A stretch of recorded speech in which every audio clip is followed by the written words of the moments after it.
कहानी की शुरुआत में हम देखते हैं बहुत सारे सर्वेंट्स को जो कि बोल रहे होते हैं यंग मास्टर प्लीज दरवाजे को खोल दीजिए।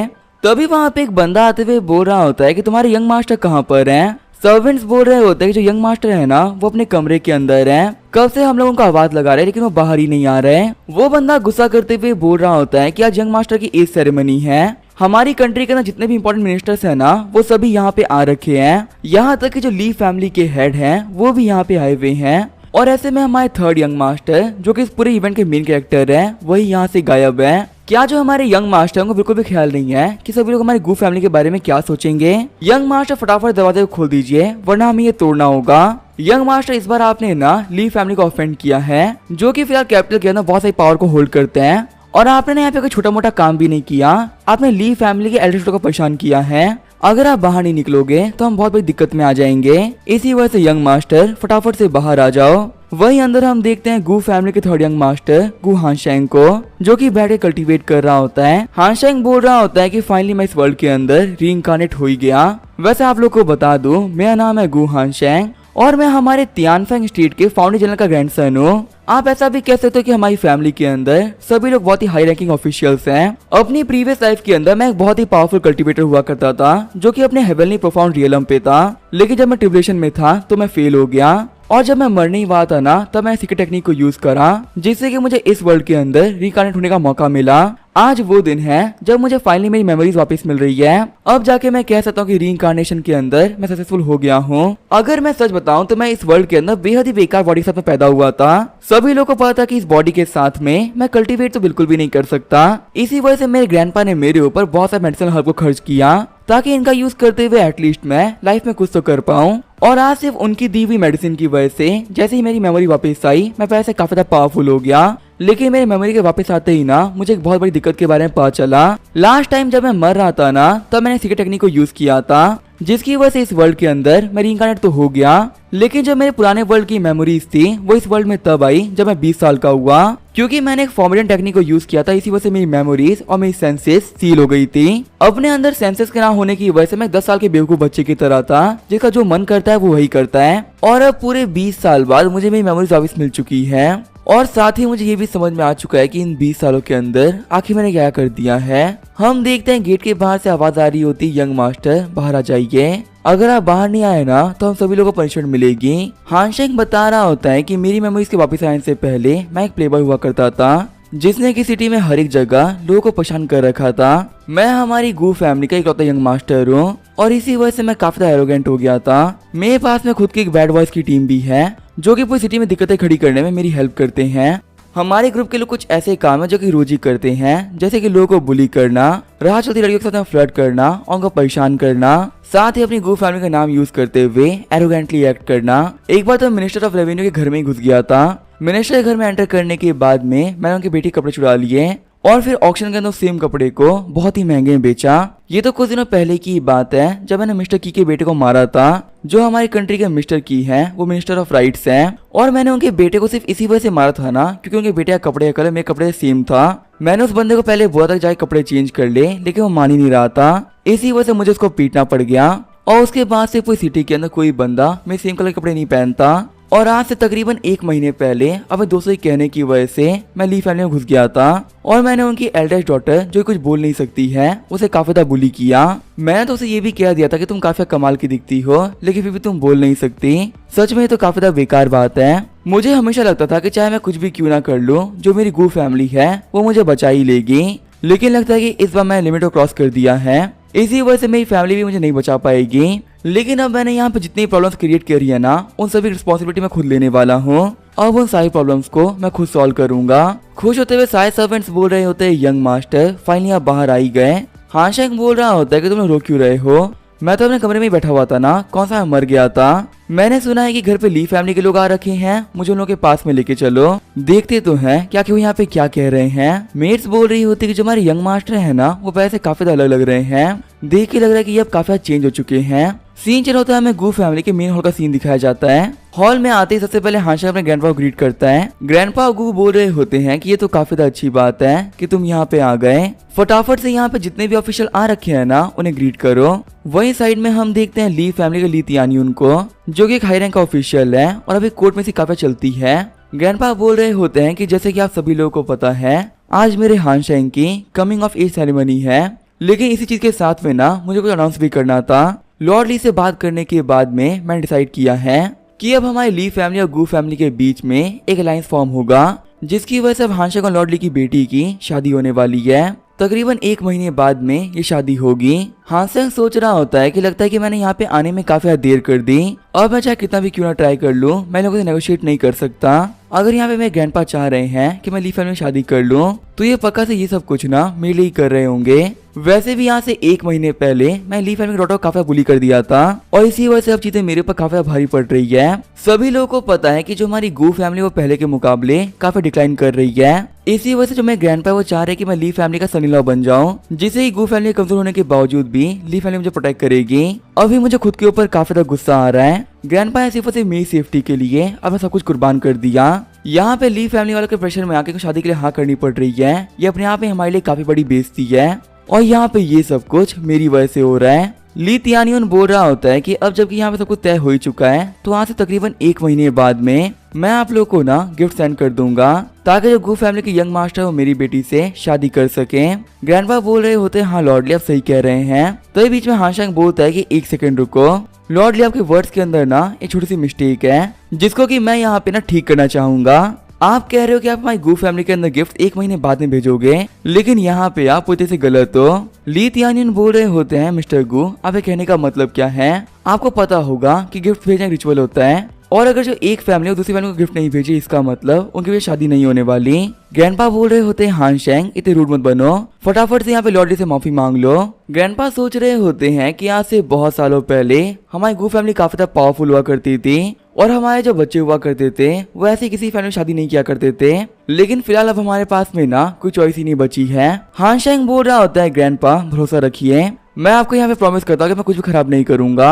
ग्रैंडपा बोल रहे होते हैं ठीक है, तुम हमारी गू फैमिली के सन हो, और अब यहाँ पे जो भी कुछ होगा ना वो तुम्हारे ही ऊपर है। हानशेंग बोल रहा होता है लॉर्ड ली आज से 1 महीने बाद ना गिफ्ट आप नहीं भिजवाएंगे, बल्कि वो जो गिफ्ट है वो हम भिजवाएंगे। अगर जो गिफ्ट वाला रिचुअल है वो आप करते हैं तो इसे सभी लोग बोलेंगे कि मैं ली फैमिली का हिस्सा बन गया, लेकिन वही वो गिफ्ट अगर हम भेजते हैं तो इससे आपकी बेटी हमारी फैमिली का हिस्सा बनेगी, और मैं हमेशा ही गू फैमिली का हिस्सा ही रहूंगा। देखिए तो छिपाने वाली बात नहीं है, हमारी गू फैमिली की ली फैमिली से ना बहुत बड़ी फैमिली है, और आपकी फैमिली में शादी करके ना हम बहुत बड़ा एहसान कर रहे हैं। तो इसी वजह से यहाँ पे जो भी चीजें होंगी वो हमारे हिसाब से होंगी, और आपको तो पक्का से याद ही होगा पूरी कंट्री की मिलिट्री हमारी फैमिली के हाथों में है। तो अगर हमारे मिलिट्री के लोग सुनेंगे कि उनका जो यंग मास्टर था उसने किसी और फैमिली में शादी कर ली तो उन्हें कितना बुरा लगेगा। तो यहाँ पे जैसा मैं बोल रहा हूँ ना वह सारे काम होने चाहिए, और अगर नहीं होते हैं तो शादी करने की कोई जरूरत ही नहीं है। वहाँ पे हानशेंग को इतना बोल्डी बोलते हुए देख के सभी लोग शॉक हो गए होते हैं। खुश होते हुए ग्रैंडपा बोल रहे होते हैं मेरे बच्चे तुमने आज प्रूव कर दिया कि सच में तुम्हारे अंदर ना हमारी गू फैमिली का ब्लड लाइन है।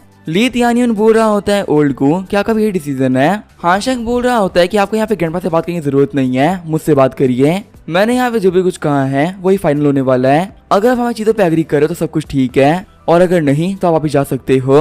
वहाँ पे सारे बंदे बोल रहे होते हैं कि हानशेंग की बातों में ना आज काफी सेंस है, देख के लग नहीं रहा कि हमारा हानशेंग है। गुस्सा करते हुए ली तियानियन बोल रहा होता है यंग मास्टर गो मुझे पता है कि आप यहाँ पे क्या कहने का ट्राई कर रहे हो, लेकिन सच्चाई तो ये कि आपके भाई जो कि बैटलफील्ड में मारे गए, अगर उनके जैसे आप थोड़े भी टैलेंटेड होते ना तो आपकी फैमिली में शादी करने में मुझे कोई दिक्कत ही नहीं होती। लेकिन मुझे यहाँ पे अफसोस करना कहना पड़ रहा है कि आप भी उतने ही बेकार हो जितने कि आपके फादर हुआ करते थे।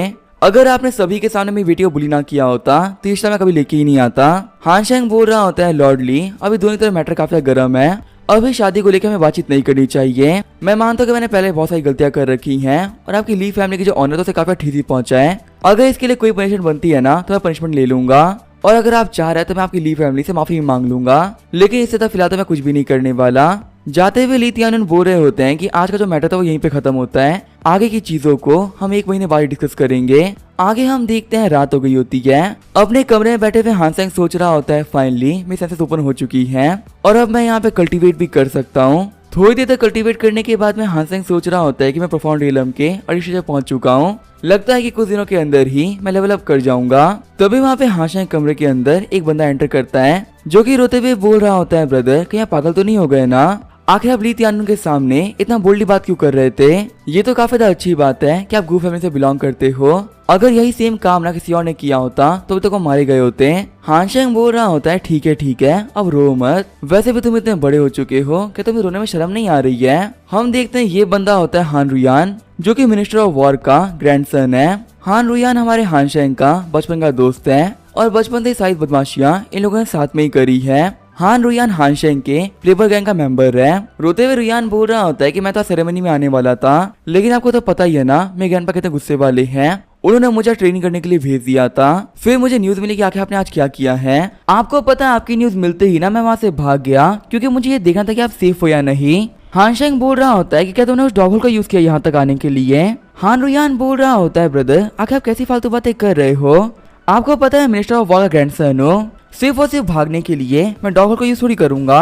हानशेंग बोल रहा होता है अगर ऐसी बात है तो तुम्हारे कपड़ों पे डॉग हेयर क्यों लगे हुए हैं, और देखने में तुम्हारे कपड़े गंदे भी काफी लग रहे हैं। देखो जो हमारी प्लेबॉय गैंग है ना वो काफी ज्यादा फेमस है, अगर तुम ऐसे रहोगे तुम्हारा नाम खराब हो जाएगा। हान रुयान बोल रहा होता है ठीक है ब्रदर, अब से मैं ध्यान रखूंगा।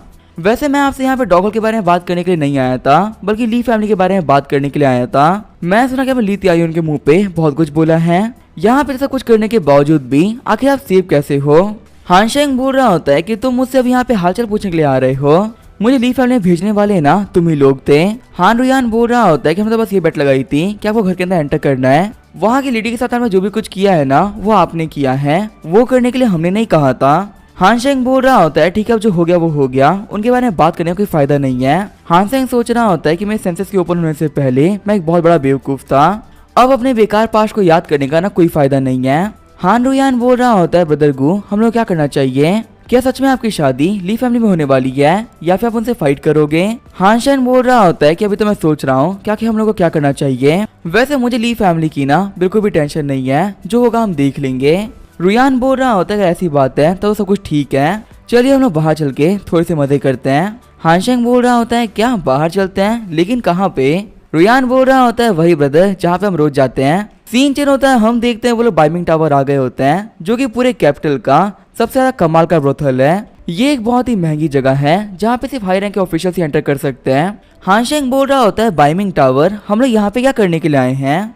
रुयान बोल रहा होता है ब्रदर आखिर आप कैसे भूल सकते हो, 2 महीने पहले यहाँ पे अनाउंस हुआ था कि आज ही के दिन यहाँ पे नया बैच आने वाला है, आपको पता है यहाँ पे बहुत सारी नई नई कमाल कमाल की लड़कियां आएंगी। हानशेंग सोच रहा होता है कि जो रुयान कह रहा है वो काम करने के लिए मैं यहाँ पे नहीं आया हूँ, उम्मीद है कि जो काम मैं करने के लिए आया हूँ ना उसके लिए मुझे कुछ लोग मिल जाएं। हानशेंग बोल रहा होता है कि अब जबकि हम लोग यहाँ पे आ ही चुके हैं तो चलो चल के देखते हैं कि आखिर बैच में कैसे लोग आए हैं। रुयान बोल रहा होता है हाँ बस चलते हैं, बहुत ही मजा आएगा। जैसे ही हानशेंग बाइमिंग टावर में एंटर करता है उसे देख के वहाँ पे सभी लोग शॉक हो गए होते हैं, सभी लोग घबराते हुए बोल रहे होते हैं यंग मास्टर गु, यंग मास्टर हान आप लोग का स्वागत है। साथ ही सारे बंदे सोच रहे होते हैं कि ये कमीना यंग मास्टर गु जब भी यहाँ पे आता है तो पक्का से दिक्कतें खड़ी करता ही है। बेकार बात तो ये है कि जब भी कुछ कर रहा होता है ना तो उसे कोई रोक भी नहीं सकता, क्योंकि जो इसकी गु फैमिली है वो कैपिटल से सबसे स्ट्रॉन्ग फैमिली है।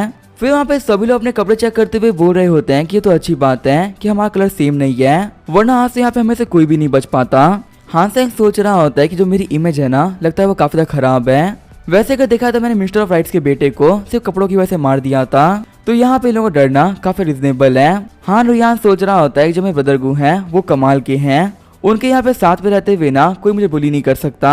और देखो यहाँ पे हम लोग को देख के ही ना सभी कितनी फट गई है, इन लोगों के चेहरों को देखते हुए मुझे काफी ज्यादा मजा आ रहा है। साइड में हम देखते हैं फेंग जियांग को, जो कि हानशेंग को देखते हुए कांप रहा होता है। फेंग जियान बोल रहा होता है कि वैसे जो लॉर्ड गु है ना वो यूजुअली छत पर ही रहते हैं और अपना एंजॉयमेंट वो वहीं पे करते हैं, आखिर ऐसा क्या हो गया है जो कि फर्स्ट फ्लोर पे आ गए हैं। दूसरा बंदा बोल रहा होता है कि मैं तो बस यही प्रे कर रहा हूँ कि इनका मूड काफी ज्यादा अच्छा हो, वरना आज यहाँ की एक भी टेबल कुर्सी नहीं बचने वाली।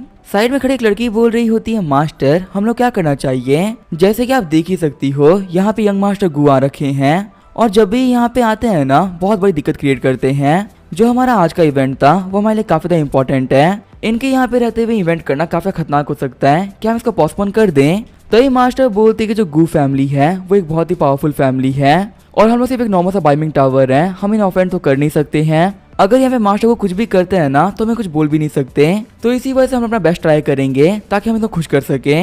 जब तक ये बंदा खुश रहेगा तब तक हमारे लिए काफी ज्यादा अच्छा है, वरना फिर तो आज के इवेंट को बर्बाद होने से कोई नहीं बचा सकता। हम देखते हैं ये लड़की होती है बाइमिंग टावर की ओनर सू जिंगयुआन, जिंग युआन बोल रही होती यंग मास्टर गु, यंग मास्टर हान, आगे आप लोग खड़े क्यों हैं? हमें ऑलरेडी पता था कि आप लोग यहाँ पे आओगे, इसी वजह से हम लोगों ने ना आपकी सीट्स को अरेंज करवा दिया है। बैठने के बाद में हानशेंग बोल रहा होता है, बॉस सू आपका शुक्रिया। जिंग युआन बोल रही होती यंग मास्टर गु, आपके लिए ये काम करके मुझे काफी ज्यादा अच्छा लगा। आप लोग 2 मिनट तक वेट करिए, मैं सेरेमनी को जाके स्टार्ट कर देती हूँ। फिर स्टेज पे जाते हुए जिंग युआन बोल रही होती है कि जैसे कि आप सभी लोग को पता है, आज हमारे बाइमिंग टावर के अंदर ना एक नया बैच आया है और आप सभी लोग उनके ऊपर जितना मर्जी चाहे उतना बिड कर सकते हो। जिसकी भी बिडिंग हाईएस्ट होगी उसे उसका पसंद का बंदा मिल जाएगा। फिर जितने भी न्यू कमर्स होते हैं वो स्टेज पे आ गए होते हैं और वो लोग वहाँ पे परफॉर्म करना स्टार्ट भी कर देते हैं। हान रुयान बोल रहा होता है, ब्रदर गो उन लड़कियों को देखो, वो दिखने में कितनी कमाल की है ना। आपको पता है उनमें से एक लड़की ना मुझे घूर घूर के देख रही थी। हानशेंग बोल रहा होता है, रुयान आखिर तुम कैसे मुंह बना रहे हो? तुम्हें यहाँ पे बैठते वक्त ना मैनर्स पे ध्यान देना चाहिए। हान रुयान बोल रहा होता है, ब्रदर गो आप ठीक तो हो ना? बचपन से लेके आज तक हम लोगों ने कई मैनर्स नहीं रखे और आप आज यहाँ पे मैनर्स की बात कर रहे हो। क्या आपका हमारे प्लेबॉय का रूल नहीं पता? मैनर्स रखना एक बहुत बेकार चीज होती है। हमें लाइफ में सिर्फ एक काम करना होता है और वो होता है शो ऑफ। तभी हमारे पीछे से कुछ बंदे बोल रहे होते हैं कि ये वाला बैच ना काफी कमाल का है। इस बार यहाँ पे जितने भी लोग आए हैं वो दिखने में काफी कमाल के हैं। स्पेशली वो 2 लड़के जो कि बीच में खड़े हैं ना, वो तो काफी कमाल के लग रहे हैं। हानशेंग सोच रहा होता है कि बीच में ऐसा कौन है जिनके बारे में ये लोग बात कर रहे हैं। फिर उन 2 लड़कों को देखते हुए हानशेंग बोल रहा होता है, मानना पड़ेगा इन दोनों की जो क्वालिटीज है वो काफी कमाल की है। हान रुयान बोल रहा होता है, ब्रदर आप किसकी बात कर रहे हो? लेकिन तभी यहाँ पे लड़कों को देख के रुयान काफी शॉक हो जाता है। रुयान सोच रहा होता है कि ब्रदर को क्या हो गया, ये तो लड़के हैं ना, क्या जो मेरे ब्रदर को की पसंद थी वो चेंज हो चुकी है? नहीं, ऐसा नहीं हो सकता। अगर ऐसा कुछ हो गया ना तो फिर इनकी गू फैमिली के अंदर कभी कोई नया मास्टर आ ही नहीं पाएगा। मिस सू बोल रही होती है कि आप सभी लोगों ने देख लिया हमारे बाइमिंग टावर के न्यू कमर्स को, अब आप इन लोगों के ऊपर ना बिडिंग स्टार्ट कर सकते हो। फिर यहाँ पे लोग बोल रहे होते हैं कि वो जो लड़की रो रही है ना मुझे वो चाहिए। वही कुछ लोग बोल रहे होते हैं कि वो व्हाइट है वाली लड़की मुझे वो चाहिए। वही हानशेंग के पीछे बैठा बंदा बोल रहा होता है कि मुझे यहाँ पे एक लड़का चाहिए और एक लड़की चाहिए। मैं चाहता हूँ कि ये दोनों ही मुझे सर्व करें। हानशेंग सोच रहा होता है कि मेरी प्रीवियस लाइफ के अंदर मैं एक ऑर्फन था, मुझे हमेशा लोगों की ना भीख पे जीना पड़ा था। लोग मुझे बुली करते थे, सप्रेस करते थे और काफी नीचे भी देखते थे। इतना सब कुछ होने के बावजूद भी मैं कुछ नहीं कर सकता था। मुझे ये बात पता है जब आपकी फ्रीडम की कीमत लगती है ना तो कितना बुरा लगता है। यहाँ पे ये सभी लोग इन लोगों की फ्रीडम को खरीद रहे हैं और मैं चाहता कि मेरे रहते हुए ये लोग एक गंदी लाइफ देखें। हान रुयान बोल रहा होता है, आपको पता है ब्रदर गो हमारी फैमिली के अंदर काफी स्ट्रिक्ट रूल है। अगर रूल्स नहीं होते ना तो मैं बिडिंग कर रहा होता, पर अगर यहाँ पे हम इनको खरीद भी लेते हैं तो इससे हमें क्या ही फायदा हो जाएगा? हमारे घर वालों को पता चलते ही वो हमारी टांगे तोड़ देंगे। तभी खड़ा होते हुए हानशेंग बोल रहा होता है कि यहाँ पे जितना भी ये बैच आया है ना सब मुझे चाहिए। हानशेंग की बातों को सुनते हुए मिस सू बोल रही होती है, मास्टर गो क्या मैंने यहाँ पे सही सुना है? आपने यहाँ पे कहा कि यहाँ पे जितनी भी लड़कियां हैं आपको सारी चाहिए। हानशेंग बोल रहा होता है, नहीं तुमने गलत सुना है, तुम्हारे इस बैच के अंदर जितने भी लोग हैं ना मुझे सारे चाहिए। वहाँ पे सारे बंदे आपस में बात कर रहे होते हैं कि गू फैमिली का तो रूल है ना कि वो लोग कभी भी अपने लिए सर्वेंट नहीं खरीदते हैं। लगता है कि यंग मास्टर गू ने अपनी फैमिली का ना एक और रूल तोड़ दिया है। पता नहीं ये बंदा अपनी गू फैमिली का नाम और कितना खराब करेगा। तभी हानशेंग के पीछे वाले बंदे बोल रहे होते हैं, हानशेंग अगर तुम यहाँ पे सभी लोग खरीद लोगे तो हमारे यहाँ पे आने का क्या ही फायदा होगा? बाकी बंदे बोल रहे होते हैं, हाँ हानशेंग कहीं तुम भूल तो नहीं गए ना तुम्हें ली फैमिली के साथ में क्या किया था? अभी उन लोगों का गुस्सा तुम्हारे पर बना हुआ ही है। ऐसे में अगर तुम गू फैमिली के और रूल्स को तोड़ते हो तो तुम पे काफी दिक्कतें आ जाएंगी। हानशेंग बोल रहा होता है कि तुम लोग यहाँ पे ज्यादा बोलने की कोई जरूरत नहीं है। तुम लोगों को तो याद ही होगा कि लास्ट टाइम हम लोगों ने क्या बैट करी थी। अगर याद नहीं है ना तो मैं तुम लोग को याद दिलाता हूँ। हानशेंग की बातों को सुनते हुए तीनों बंदे काफी घबरा गए होते हैं। फिर हमें 1 महीने पहले का सीन दिखाया जाता है। मोटा वाला बंदा बोल रहा होता है, हानशेंग देखो यहाँ पे कोई भी नहीं है, तुम्हारे पास ना बहुत ही कमाल का मौका है, तुम ली फैमिली में एंटर कर सकते हो। हानशेंग बोल रहा होता है, ली फैमिली में एंटर करना क्या ये सही रहेगा? अगर मैं यहाँ पे पकड़ा गया तो दिक्कत भी तो हो सकती है ना। फिर वो हानशेंग का मजाक उड़ाते हुए बोल रहे होते हैं कि ऐसे तुम काफी टफ बनते हो, लेकिन लगता है कि ली फैमिली के सामने आने के बाद में तुम डर चुके हो। लगता है कि तुम आज तक ना सिर्फ टफ बनने की एक्टिंग करते थे, पर तुम्हें क्या लगता है हम कोई अंधे या काने थोड़ी है जो कि हम बेवकूफ बन जाएंगे? देखो जो हमारी बैट है ना वो काफी ज्यादा क्लियर है। तुम्हें ली फैमिली के अंदर घुस के उनकी यंग लेडी के पास में जाके आना है। अगर तुमने ये काम कर दिया ना तो फिर हमारे प्लेबॉय गैंग के तुम आपसे लीडर बन जाओगे और इस चीज में हम तीनों कोई प्रॉब्लम नहीं होगी। और वैसे भी तुम टेंशन मत लो, अगर यहाँ पे कोई भी आता है ना तो हम तुम्हें इन्फॉर्म कर देंगे। हानशेंग बोल रहा होता है, ठीक है फिर अब मैं जा रहा हूँ। प्रेजेंट में वो तीनों बंदे सोच रहे होते हैं कि ली फैमिली को पता चल गया हानशेंग को फुदगा के अंदर भेजने वाले और कोई नहीं बल्कि हम तीनों थे, तो हम तीनों पक्का से नहीं बचेंगे। ये कमियां तो गू फैमिली से बिलोंग करता है, इसी वजह से सेफ है। लेकिन जो हमारी फैमिली की पावर है वो इतनी नहीं है कि यहाँ पे ली फैमिली के सामने वो हम लोग को बचा ले। ली फैन बोल रहा होता है लगता है कि तुम लोग को हमारी बातें याद नहीं आ रही है। ठीक है फिर मैं ली फैमिली के पास में जा रहा हूँ सारी बातों को क्लियर करने। तभी वो लोग हानशेंग को रोकते हुए बोल रहे होते हैं ब्रदर गु प्लीज रुक जाइए। हानशेंग बोल रहा होता है क्या हुआ, क्या तुम तीनों यहाँ पे मुझसे टक्कर लेने वाले हो। वो तीनों ही बोल रहे होते हैं ब्रदर नहीं नहीं बॉस आप हमारी बातों का बुरा क्यों मान रहे हो, आपको यहाँ पे जो भी कुछ खरीदना आप खरीद सकते हो, वैसे भी आपके सामने तो हम तीनों क्या ही हैं। अगर आपको यहाँ पे सारे न्यूकमर्स चाहिए तो आप लेके चले जाइए, वैसे भी हम सभी आपके लिटिल ब्रदर्स हैं, क्या आपकी इतनी बात भी नहीं मानेंगे क्या। हान रुयान सोच रहा होता है कि उस पूरे मैटर के अंदर ना मैं भी इन्वॉल्व था। अच्छी बात तो ये है कि हानशेंग में काफी ज्यादा क्लोज है वरना ये मुझे भी नहीं छोड़ता। हानशेंग बोल रहा होता है मिस्सू जैसे कि आपने देख लिया यहाँ पे इस डील के लिए ना सभी लोग एग्री कर चुके हैं, तो आखिर इस डील के ऊपर आपका क्या कहना है। मिस्सू बोल रही होती है यंग मास्टर को अगर आपने कह दिया है तो सब कुछ फाइनल हो चुका है, सिटी में सभी लोग को पता है कि यंग मास्टर गु के सामने कोई कुछ बोल सकता है क्या। हानशेंग बोल रहा होता है ये तो अच्छी बात है कि आपको ये बात अच्छे से याद है, हमारी सिटी में ऐसे बहुत सारे लोग थे जो कि ये बात भूल गए थे। वो तीनों बोल रहे होते हैं ब्रता को पे करने की जरूरत नहीं है, यहाँ पे इस पूरे बैच के लिए ना हम लोग पे कर देंगे। रुयान सोच रहा होता है कि सच में जो ब्रदर हानशेंग है ना वो काफी रूथलेस है, उन्हें खौफ की वजह से बाकी लोगों ने उनको ये पूरा बैच फ्री में खरीद के दे दिया है। काश मैं ब्रदर हानशेंग जैसा हो पाता तो सच में मजा आ जाता। रास्ते में चलते हुए हान रुयान बोल रहा होता है ब्रदर गु आपको तो आज काफी ज्यादा मजे आने वाले हैं, वैसे एक बात याद रखना अगर आपके फैमिली में से किसी ने भी इन लोगों को देख लिया ना तो आप दिक्कत में फंस जाओगे। हानशेंग बोल रहा होता है कि तुम मेरी टेंशन ले रहे हो, लगता है कि तुम भूल चुके हो कि तुम यहाँ पे ट्रेनिंग से भाग के आए थे, अगर तुम्हारे डैड को पता चल गया कि तुम यहाँ भाग के आए और ट्रेनिंग नहीं कर रहे तब तो तुम्हें पक्का से ना खाना भी नहीं मिलेगा। रुयान बोल रहा होता है हाँ ब्रदर मैं तो भूल ही गया था, ठीक है मैं जा रहा हूँ। आगे जो हानशेंग होता है वो उन सभी लोगों को अपनी फैमिली कोटेड में लेके आ गया होता है। हानशेंग बोल रहा होता है कि तुम लोग अपना सर झुकाने की कोई जरूरत नहीं है, अपने सर को ऊपर करो, मुझे यहाँ पे तुम सभी लोगों के चेहरों को देखना है। उन सभी के चेहरों को गौर से देखने के बाद में हानशेंग बोल रहा होता है कि हाँ मानना तो पड़ेगा जो बाइमिंग पवेलियन वाले हैं उन्होंने बहुत ही कमाल की ब्यूटी से इकट्ठा किया था, तुम सभी लोगों की एज भी काफी अच्छी है और तुम्हारा टैलेंट भी काफी कमाल का है। तो अभी उन लड़कियों में से एक लड़की काफी डर जाती है। आगे आते हुए लड़की बोल रही होती है मास्टर प्लीज हम लोग को मत मारना, आप यहाँ पे जो भी कुछ करने के लिए कहेंगे ना हम कर सकते हैं। हानशेंग बोल रहा होता है कि अपने कदमों पे खड़ी हो जाओ और सबसे पहली बात मैंने कब बोला कि मैं तुम्हें मारने वाला हूँ, मैं यहाँ पे तुम सभी लोगों को ना दो चॉइसेस दे रहा हूँ। सबसे पहला तो ये कि मुझे फॉलो करो और अब से मैं यहाँ पे जो भी कमांड दूंगा उनको सही से मानो, और दूसरा ऑप्शन ये है कि यहाँ से 10 सिल्वर टेल लो और निकल जाओ। देखो यहाँ पे जो भी जाना चाहता है ना वो पैसे लेके निकल सकता है, मैं किसी को नहीं रोकने वाला। वहाँ पे सभी लोग आपस में बात करते हुए बोल रहे होते हैं कि मास्टर ये क्या कर रहे हैं, अभी 5 मिनट पहले ये हमें खरीद के यहाँ पर लेके आए हैं लेकिन अभी हमको पैसे देके वापस जाने के लिए कह रहे हैं। व्हाइट हेयर वाली लड़की बोल रही होती है कि मास्टर ने हम लोग को ना 2 बहुत ही अलग रास्ते दिए हैं, आखिर में से हमें क्या चुनना चाहिए। ब्लैक हेयर वाली लड़की बोल रही होती है कि जितने भी कैपिटल के बिग शॉट है ना वो अपनी मर्जी से कुछ भी करते हैं, पता नहीं जो मास्टर यहाँ पे कह रहे हैं वो सच भी है या नहीं। हानशेंग बोल रहा होता है कि फिलहाल तुम जिस पोजीशन पे हो ना तुम लोग अभी इतने काबिल नहीं हो कि तुमसे मैं झूठ बोलूं। देखो मैंने यहाँ पे तुम लोगों को 2 ऑप्शन दिए हैं जिसका जो मन करता है वो काम कर सकता है। तभी जो लड़की अपने घुटनों में बैठी हुई होती है वो आगे बढ़ते हुए सिलो को उठा लेती है। वो लड़की बोल रही होती है मास्टर क्या मैं जा सकती हूँ। हानशेंग बोल रहा होता है कि मैंने यही कहा था तुम जा सकती हो। फिर वहाँ पे सारे बंदे आगे बढ़ते हुए टेस्ट उठाना स्टार्ट कर देते हैं। हानशेंग सोच रहा होता है कि मैंने यहाँ पे इन सभी लोगों को मौके दिए थे और यहाँ पे इन लोगों के साथ से जाना है, इन लोगों ने चूज कर लिया है और फ्यूचर में के साथ में जो भी कुछ होगा ना वो इनके ऊपर है। हानशेंग बोल रहा होता है कि सभी लोगों ने सिल्वर टेल ले लिए हैं, यहाँ पे सिर्फ 2 लड़कियां हैं, आखिर तुम्हें सिल्वर टेल क्यों नहीं लिए। तुम्हारे पास में यहाँ पे एक बहुत ही कमाल का मौका है, तुम्हें फ्रीडम मिल सकती है।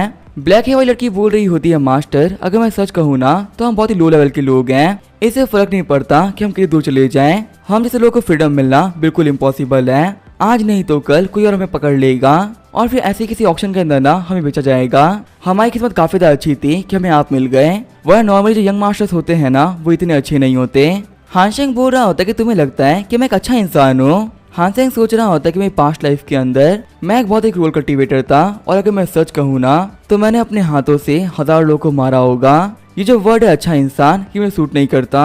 व्हाइट हेयर वाली लड़की बोल रही होती है मास्टर मेरे पास एक बहुत ही क्लियर रीजन है, यहाँ पे लाने के बाद से ही आपने हम लोग को मारा पीटा नहीं है, यहाँ तक कि आपके पास में रहना ही आपको छोड़ के जाना है, आप इसे भी हमें चॉइस दे रहे हो। अगर मैं सच कहूँ तो आप मेरे लिए ना एक बहुत ही कमाल के बेनिफिक्टर हो और इस दुनिया में मेरे लिए ऐसा कोई नहीं है जिसको मैं आपसे कंपेयर कर सकूं, इसे तो चाहे कुछ भी क्यों ना हो जाए मैं आपको छोड़ के नहीं जाने वाली। हानशेंग बोल रहा होता है लड़की तुम्हारा नाम क्या है, मुझे तुम्हारा बिहेवियर ना काफी ज्यादा पसंद आया है, आज से इन सभी लोग के इंचार्ज तुम हो।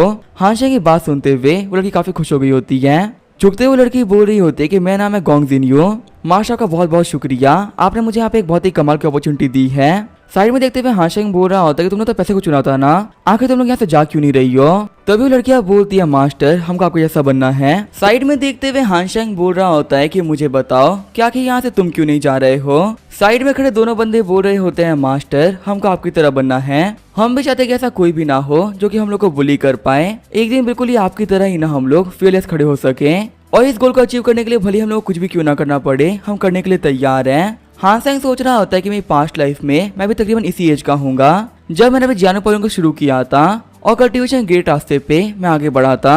हाशेंग बोल रहा होता है मुझे बताओ कि तुम्हारा नाम क्या है, तुम्हें आगे बढ़ने के लिए मैं एक मौका देने के लिए तैयार हूँ। वो बंदा ग्रीट करते हुए बोल रहा होता है मास्टर मेरा नाम है शेंगुआन, मैं आपको प्रॉमिस करता हूँ कि इस लाइफ के अंदर मैं आपको कभी डिसअपॉइंट नहीं करूंगा। हाशेंग उसे टोकन देते हुए बोल रहा होता है ये लो ये मेरा नाम है, इसे हमेशा याद रखना। शेंगुआन बोल रहा होता है मास्टर मुझे इसका क्या करना होगा। हाशेंग बोल रहा होता है कि यहाँ से तुम सभी लोग जियानो पोएम के डिसाइपल हो, मैं आपसे जो भी कहूंगा तुम इन बातों को मानना है। फिर वहाँ पे वो सारे बंदे झुकते हुए बोल रहे होते हैं मास्टर हम ग्रीट करते हैं। आगे तो हाशेंग होता है अपने सेकंड अंकल के पास में आ गया होता है। सेकंड अंकल चिढ़ते हुए बोल रहे होते हैं बदतमीज बच्चे आखिर तुम्हारी हिम्मत कैसे हुई, इतने घटिया काम करने के बावजूद भी तुम अपने सेकंड अंकल को शक्ल दिखा रहे हो। हम देखते हैं ये बंदा होता है गुयुमो जो गुगेंग का सेकंड बेटा है। पूरे तियानफे किंगडम के अंदर इन्हें ब्लड हीरो जनरल के नाम से जाना जाता है। इनके पास में एक बहुत ही कमाल का रिकॉर्ड है, ये अपनी लाइफ के अंदर 100 अवार्ड जीते हैं और ये नाम गुयुमो काफी है किसी भी कंट्री को डराने के लिए, क्योंकि जिस भी वॉर के अंदर गुयुमो गया है कभी हार के नहीं लौटा।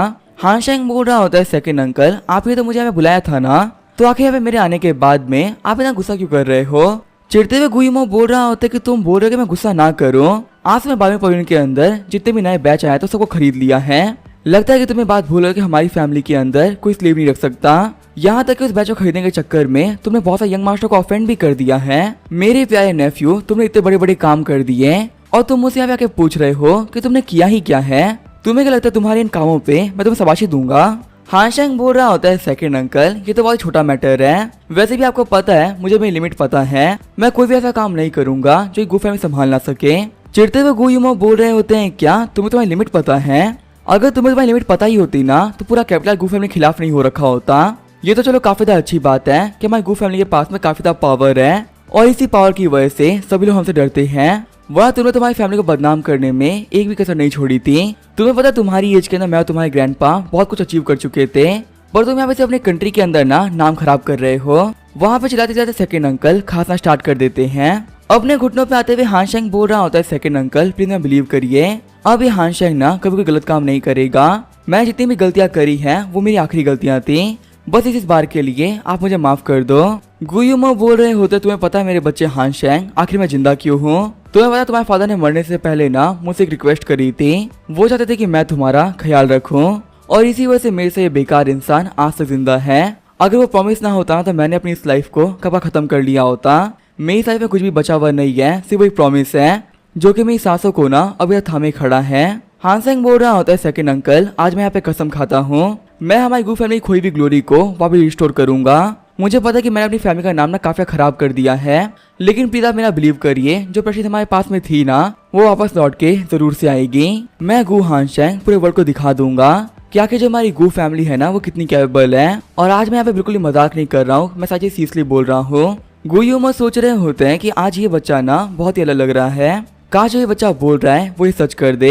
गुयुमो जाते हुए बोल रहे होते हैं मेरे बच्चे हाशेंग हमारी गु फैमिली की यंग जनरेशन के अंदर सिर्फ तुम ही बचे हो, इसी वजह से हम सभी की आखिरी उम्मीद तुम ही हो, तुम्हारा जो सेकंड अंकल है ना ये और कुछ नहीं चाहते, मैं बस इतना चाहता हूँ कि तुम अपनी लाइफ को ना आराम से जी पाओ, वैसे अब देर काफी ज्यादा हो गई है, जाओ जाके रेस्ट कर लो, जहाँ देर तक जागना ना तुम्हारी तबीयत के लिए ठीक नहीं है। हाशेंग सोच रहा होता है कि कुछ ही महीनों के अंदर जो ली फैमिली के लोग हैं ना वो पक्का से मुझे फाइनल अल्टीमेटम दे देंगे, मुझे फटाफट से करके और ये पावर को रिस्टोर करना ही होगा, अगर मैं ऐसा नहीं कर पाता तो गु फैमिली का नाम हमेशा हमेशा के लिए खत्म हो जाएगा। आगे हमें अगली सुबह का सीन दिखाया जाता है, हम देखते हैं ग्रैंडपा को जो कभी टी प्रिपेयर कर रहे होते हैं, तो अभी वहाँ पे गार्ड आते हुए बोल रहा होता है मास्टर अभी जो हमारे यंग मास्टर है ना वो मेन हॉल में आ रखे हैं और वो कह रहे हैं कि वो आपको ना रेस्पेक्ट शो करना चाहते हैं। शॉक होते हुए ग्रैंडपा बोल रहे होते हैं क्या हाशेंग मेन हॉल में आ रखा है, साथ ही ग्रैंडपा सोच रहे होते हैं कि आज से पहले इस बच्चे ने ऐसा कुछ नहीं किया, अचानक से आज क्या हो गया कि मुझे गिफ्ट करने क्यों आ रहा है। आगे हाशेंग बोल रहा होता है ग्रैंडपा मैं आपको रिस्पेक्ट शो करने आया हूँ। ग्रैंडपा बोल रहे होते हैं बच्चे कल तूने पवेलियन के अंदर ना काफी बड़ी दिक्कतें क्रिएट कर दी हैं, अगर तुम यहाँ पे ये सोचते हुए आए हो ना कि तुम्हारी खड़ी गई प्रॉब्लम्स को मैं सॉल्व कर दूंगा, तो तुम गलत सोच रहे हो। तुम्हारे सेकंड अंकल ने मुझे क्लियरली मना कर दिया है कि अब मैं तुम्हारी हेल्प नहीं कर सकता, और मैंने भी सोच लिया बच्चे कि मैं तुम्हारी हेल्प नहीं करने वाला। हानशैंग बोल रहा होता है ग्रैंडपा, आप काफी ओवरथिंकिंग कर रहे हो। क्या आपको लगता है कि छोटे मैटर के लिए मैं आपके पास में आऊंगा? मैं तो बस आपको ना यहाँ पे गिट करने आया था और कुछ नहीं। ग्रैंडपा बोल रहे होते बच्चे फालतू बातें मत करो, अभी तो हम लोग को ली फैमिली से डील करने में काफी दिक्कतें आ रही है, और ऐसे में तुम हमारे लिए नई दिक्कतें क्रिएट कर रहे हो। अगर यहाँ पे तुम्हारा बस चले ना तो तुम पूरी कंट्री से हमारी फाइट करवा दो। हानशैंग बोल रहा होता है ग्रैंडपा, मैं कैपिटल छोड़ के जा रहा हूँ। ग्रैंडपा बोल रहे होते हैं क्या? तुमने क्या बोला? हानशैंग बोल रहा होता है कि मैं आपसे ये चाहता हूँ कि आपने मेरी प्रोटेक्शन के लिए जितने भी एक्सपर्ट को लगवा रखा है ना, आप वो वापस लीजिए, मुझे प्रोटेक्शन की कोई जरूरत नहीं है। ग्रैंडपा बोल रहे होते हैं मेरे बच्चे, मैं इस बात को एक्सेप्ट नहीं कर सकता। अगर मैंने उन एक्सपर्ट को वापस बुलवा लिया जो कि तुम्हें प्रोटेक्ट कर रहे हैं, तो फिर तुम्हारे ऊपर ना कभी भी दिक्कतें आ सकती हैं। वैसे भी तुम्हारी काफी गंदी आदतें हैं, तो बिना किसी बात के प्रॉब्लम क्रिएट कर देते हो, और मान लो कभी कोई बेकाबू होके तुम पे अटैक ही कर दे, तो फिर तुम्हें प्रोटेक्ट करने के लिए कोई तो होना चाहिए ही ना। तुम्हारी जान के ऊपर हम रिस्क नहीं ले सकते। हानशैंग बोल रहा होता है ग्रैंडपा, मैं बिलीव करिए, मैं आपको प्रॉमिस करता हूँ कि मैं आपको बिल्कुल भी डिसअपॉइंट नहीं करूंगा। मैं किसी बहुत ही बड़े रीजन की वजह से ना ये काम करने के लिए कह रहा हूँ। ग्रैंडपा सोच रहे होते ये बच्चा पैसे काफी चेंज हो चुका है। पहले जो इसकी बातें हुआ करती थी ना, वो बिना सर पाँव की हुआ करती थी, लेकिन आज मुझसे काफी सीरियसली बात कर रहा है। वैसे अगर देखा तो इस बच्चे के लिए अभी कैपिटल बिल्कुल भी सही नहीं है। अगर ये बाहर जाता तो इसके लिए काफी ज्यादा अच्छा होगा। ग्रैंडपा बोल रहे हो तो चलो ये तो बता दो कि अगर तुम कैपिटल से जा रहे हो तो तुम कहाँ पे जा रहे हो? हानशैंग बोल रहा होता है कि मैं जा रहा हूँ द स्वॉर्ड रूइंस, ताकि मैं अपने स्वॉर्डमैनशिप को ना वहाँ पे कल्टीवेट कर सकूं। शौक होते हुए ग्रैंडपा बोल रहे होते हैं क्या स्वॉर्ड रूइन जा रहे हो? ग्रैंडपा बोल रहे होते हैं क्या तुम्हें नहीं पता वो जगह कितनी खतरनाक है? वहाँ पे सदियों से ना कोई नहीं रहता, और एक बहुत ही पुराने एंशिएंट एम्पायर ने वहाँ पे अपना अंत देखा है। 3000 माइल्स का एक ऐसा एरिया जहाँ पे जाना कोई पसंद नहीं करता, क्योंकि उस जगह के ऊपर तकरीबन 3 मिलियन स्पिरिट्स हैं, जो ये किसी भी इंसान को ना एक झटके में खत्म कर सकती है। देखो बच्चा, वहाँ पे जाने में खुद को मारने में ना कोई अंतर नहीं है। हानशैंग बोल रहा होता है ग्रैंडपा, मैं समझ रहा हूँ क्या कि वहाँ पे कितना खतरा हो सकता है, लेकिन आप एक बात का विश्वास करिए, मेरे पास में एक रीजन है। अगर मेरे पास रीजन ना होता तो मैं कभी यहाँ पे नहीं जाता। ग्रैंडपा बोल रहे होते कि मैं इस बात की इजाजत नहीं देने वाला, तुम वापस अपने कमरे में जा सकते हो, तुम कैपिटल से कहीं नहीं जा रहे हो। अपने घुटनों पे आते हुए हानशैंग बोल रहा होता है ग्रैंडपा, प्लीज मेरी बात को मान लीजिए, आपका जो ग्रैंडसन है ना अभी बड़ा हो चुका है, बस इस एक बार के लिए आप मैं बिलीव कर लो। ग्रैंडपा सोच रहे होते हैं कि हानशैंग ने आज से पहले बहुत बड़ी बड़ी दिक्कतें क्रिएट करी है, लेकिन कभी भी ये बच्चा अपने घुटनों पे नहीं आया था। आखिर इस बच्चे साथ में हुआ क्या है, ये इतना चेंज कैसे हो गया? ग्रैंडपा बोल रहे होते हैं ठीक है बच्चे, मुझे रीजन बताओ, अगर मुझे लगा कि रीजन अच्छा है तो मैं तुम्हें जाने दूंगा। हानशैंग बोल रहा होता है मुझे स्ट्रॉन्ग बनना है और अपनी गू फैमिली की ग्लोरी को ना रिस्टोर करना है। जैसे कि पहले गू फैमिली का नाम सुन के कंट्रीज तक कांप जाती थी, वैसा ही खौफ हमारा फिर से होना चाहिए, सभी को हमारे नाम का डर होना चाहिए। आज के इस वर्ल्ड ने हमें काफी ज्यादा हल्के में ले लिया है, हमें उनको शो करना पड़ेगा कि गू फैमिली का ब्लड लाइन इस दुनिया से अलग है। मैं चाहता कि हम लोग को ना कोई भी अंडर एस्टिमेट करे। हानशैंग की बातों को सुनते हुए ग्रैंडपा की आंखों में आंसू आ गए होते हैं। ग्रैंडपा सोच रहे होते हैं कि जब से हानशैंग में बच्चा था, मुझे इस बच्चे से काफी ज्यादा उम्मीदें थी। मैंने इस बच्चे को कल्टीवेट करने के लिए अपनी लाइफ टाइम बहुत ही कमा के टेक्निक से बचा के रखा। मुझे लगा था कि एक दिन तो ऐसा आएगा जब ये बच्चा मेरे पास में आएगा और ये बात बोला ग्रैंडपा मुझे स्ट्रॉन्ग बनना है और अपनी फैमिली की तरह ही मुझे भी ग्रेट जनरल बनना है। लेकिन अफसोस वो दिन कभी आया ही नहीं। मैं डे बाय डे अपने फैमिली के इस बच्चे को बर्बाद होते हुए देखा है, और मैंने कभी भी इस बच्चे को कुछ इसी वजह से नहीं कहा था, क्योंकि मेरे हिसाब से जो इंसान खुद से नहीं समझ रहा है उसे कुछ भी समझाने का कोई फायदा ही नहीं है। लेकिन अब मैं खुशी से ये बात बोल सकता हूँ कि हमारा हानशैंग बड़ा हो चुका है। ग्रैंडपा बोल रहे होते हैं कि वहाँ पे जाने के बाद में तुम सर्वाइव कैसे करोगे, क्या इस चीज को लेके तुमने प्लान बनाया है? हानशैंग बोल रहा होता है हाँ ग्रैंडपा मैंने बनाया है। ग्रैंडपा बोल रहे होते हैं ठीक है तो फिर तुम वहाँ पे जा सकते हो, लेकिन याद रखना 1 महीने के अंदर ना तुम्हें वापस आना होगा। हानशैंग खुश होते हुए बोल रहा होता है ठीक है ग्रैंडपा मैं ये याद रखूंगा। जब हानशैंग वहाँ पे जा ही रहा होता है तभी ग्रैंडपा के पीछे यीबो आ जाते हैं, जो कि गू फैमिली के बटलर हैं। एक वक्त में इन्होंने गू गैंग के साथ में बहुत सारी फाइट्स लड़ी हैं, और ऐसा भी कह सकते कि हमारे गू गैंग के राइट हैंड मैन हैं। यीबो बोल रहे होते हैं मास्टर स्वॉर्ड रूइन काफी खतरनाक जगह है, कैसा रहा कि मैं सीक्रेटली यंग मास्टर के पीछे चला जाऊं, इससे कम से कम जो उनकी सेफ्टी है ना वो मैं श्योर कर पाऊंगा। गू गैंग बोल रहे होते हैं नहीं इसकी कोई जरूरत नहीं है, अगर 1 महीने के अंदर ये बच्चा वापस नहीं आया ना तो अपनी मिलियंस की आर्मी को लेके मैं इसकी हड्डियों को कलेक्ट करने चला जाऊंगा और ये अक्सर करो कि हमारी गू फैमिली खत्म होती है। ये बच्चा हमारी गू फैमिली की आखिरी होप है, क्योंकि अगर ये अपने दम पे सर्वाइव नहीं कर पाया ना तो हमारे खत्म होने के बाद में ये वर्ल्ड इसे खा जाएगा। तो इससे बेहतर तो ये ना कि हमारे इस वर्ल्ड में रहते हुए ये इस वर्ल्ड की रियलिटी को पहचान ले। गू गैंग सोच रहे होते हैं हान शेंग, मैं बस यही प्रे करूंगा कि तुम जिंदा वापस आओ। आगे जो हान शेंग होता है अपने कोटे में वापस आ गया होता है। हान शेंग के बंदे बोल रहे होते हैं मास्टर कि ये वो कल्टीवेशन टेक्निक है जो कि आप हमें सिखाना चाहते हो। हान शेंग बोल रहा होता है कि ह्यूमन के प्रोफाउंड इलम के लिए ना ये एक बहुत ही बेसिक टेक्निक है। देखो कल्टीवेशन के अंदर तुम लोग को बेसिक भी नहीं आता, तो इसी वजह तुम लोग की शुरुआत को मैं बहुत ही बेसिक से करवा रहा हूँ। यहाँ पे कल्टीवेशन के अलावा मैं तुम्हें और भी चीजें सिखाऊंगा, जैसे कि पोएट्री, कोरियोग्राफी और सॉन्ग्स बनाना। लेकिन याद रखना, मैं तुम्हें जो भी कुछ बता रहा हूँ ना वो अपने तक रखना। अगर इन चीजों के बारे में बाहर किसी भी लोग को पता चला ना तो तुम्हें से कोई नहीं बचने वाला। जितना मैं अच्छा हूँ उतना ही मैं बुरा भी हूँ। मेरी जो पनिशमेंट है ना वो बिल्कुल भी इजी नहीं होने वाली। वो सभी झुकते हुए बोल रहे होते हैं हाँ मास्टर, हम इन बातों को लीक नहीं करेंगे। हान शेंग बोल रहा होता है ठीक है फिर मैं जा रहा हूँ। कहानी वाला बता रहा होता है कि हान शेंग की स्वॉर्ड रिंग की जर्नी अब ऑफिशियली स्टार्ट होती है। आगे जो हान शेंग होता है वो चलते चलते डस्ट टाउन आ गया होता है। अपने आसपास के एरिया को देखते हुए हान शेंग सोच रहा होता है कि ये डस्ट टाउन है जो कि स्वॉर्ड रूइंस के ना काफी ज्यादा क्लोज है, और यहाँ पे आने के बाद मैं स्वॉर्ड एनर्जी को फील कर पा रहा हूँ। यहाँ पे जितनी भी स्वॉर्ड एनर्जी है ना वो तकरीबन आज से 100 साल पहले क्रिएट करी गई थी। र्यूमर्स कहते हैं कि यहाँ पे एक स्वॉर्ड कल्टीवेटर रहा करता था जो कि अपने लवर के साथ में काफी खुशी खुशी रह रहा था, लेकिन फिर डायनेस्टी के लोगों ने उसे छेड़ दिया और शायद उसके लवर को जान से मार दिया। इसकी वजह से वो स्वॉर्ड कल्टीवेटर काफी गुस्सा हो गया। गुस्से के बाद उस कल्टीवेटर की एनर्जी इतनी खतरनाक हो गई थी ना कि सब कुछ डिस्ट्रॉय करना चालू कर दिया। कहते हैं कि वो इतना पावरफुल हो चुका था कि उसकी तलवार का सिर्फ एक स्विंग 1000 लोगों को मारने के लिए काफी था। उसने एक झटके के अंदर इस कैपिटल को शमशान में बदल दिया। जिन भी लोगों ने उसके लोगों के साथ बुरा किया था ना वो सारे के सारे लोग मारे गए। इसी वजह से इस जगह पे इतनी खतरनाक स्वॉर्ड एनर्जी है। हान शेंग सोच रहा होता है कि एक ऐसा स्वॉर्ड मास्टर जिसने कि स्वॉर्ड का यूज करते हुए 3000 माइल के एरिया को खंडर बदल दिया। सच में जब वो स्वॉर्ड मास्टर होंगे वो एक बहुत ही पावरफुल मास्टर रह चुके होंगे। कहते हैं कि वो मास्टर ना सेलेस्टियल प्रोफाउंड इलम तक पहुंच गए थे, पर मेरा तो ये मानना है कि वो ना इससे भी आगे निकल गए होंगे, क्योंकि सच में जो उनकी कल्टीवेशन थी वो कमाल की थी। जैसे ही हान शेंग सामने देखता है उसे धुआं उड़ते हुए दिख रहा होता है। हान शेंग सोच रहा होता है कि जहाँ तक कि मुझे पता है डस्ट टाउन डिस्ट्रॉय होने के बाद से ही यहाँ पे कोई नहीं रहता, तो आखिर यहाँ पे इस लॉज के अंदर से धुआं क्यों निकल रहा है? क्या इसका मतलब है कि जो ये लॉज है ये आज भी चालू है? लॉज में एंटर करते हुए हान शेंग देखता है एक ओल्ड मैन को जो कि लॉज में काम कर रहे होते हैं। तभी एक लड़की बाहर निकलते हुए बोल रही होती है ग्रैंडपा हमारे लॉज में गेस्ट आए हैं, आखिर आपने इनका वेलकम क्यों नहीं किया, आप यहाँ पे खड़े क्यों हो? लेकिन जो लड़के ग्रैंडपा होते हैं ना वो कोई आंसर नहीं करते। हान शेंग के पास आते वो लड़की बोल रही होती यंग मास्टर माफ करिएगा, वैसे क्या मैं जान सकती हूँ कि आपको क्या चाहिए? हान शेंग बोल रहा होता है मुझे तो खाना और वाइन चाहिए थी। वो लड़की बोल रही होती यंग मास्टर आज आप खाने के लिए काफी अच्छी जगह पे आए हो, मैं हमारी पूरी कंट्री का सबसे बेस्ट वाइन बनाती हूँ, मैं बस अभी 2 सेकंड के अंदर आपके जाके वाइन लेके आती हूँ। खाना खत्म करने के बाद में जो हान शेंग होता है वो अपने कमरे में आ गया होता है। कल्टीवेट करते हुए हान शेंग सोच रहा होता है कि स्वॉर्ड में खत्म रखने से पहले मुझे काफी ज्यादा प्रिपेयर होना होगा। फिर अपनी आंखों खोलते हुए हान शेंग बोल रहा होता है फाइनली मैं ह्यूमन प्रोफाउंड रियलम के मिड स्टेज पे पहुंच गया। मैं अपने हाथों में फील कर सकता हूँ कि जो मेरी एनर्जी वो पहले से काफी इंक्रीज हो चुकी है, और पहले के मुकाबले जो मेरा स्टेमिना था वो भी काफी ज्यादा बढ़ गया है।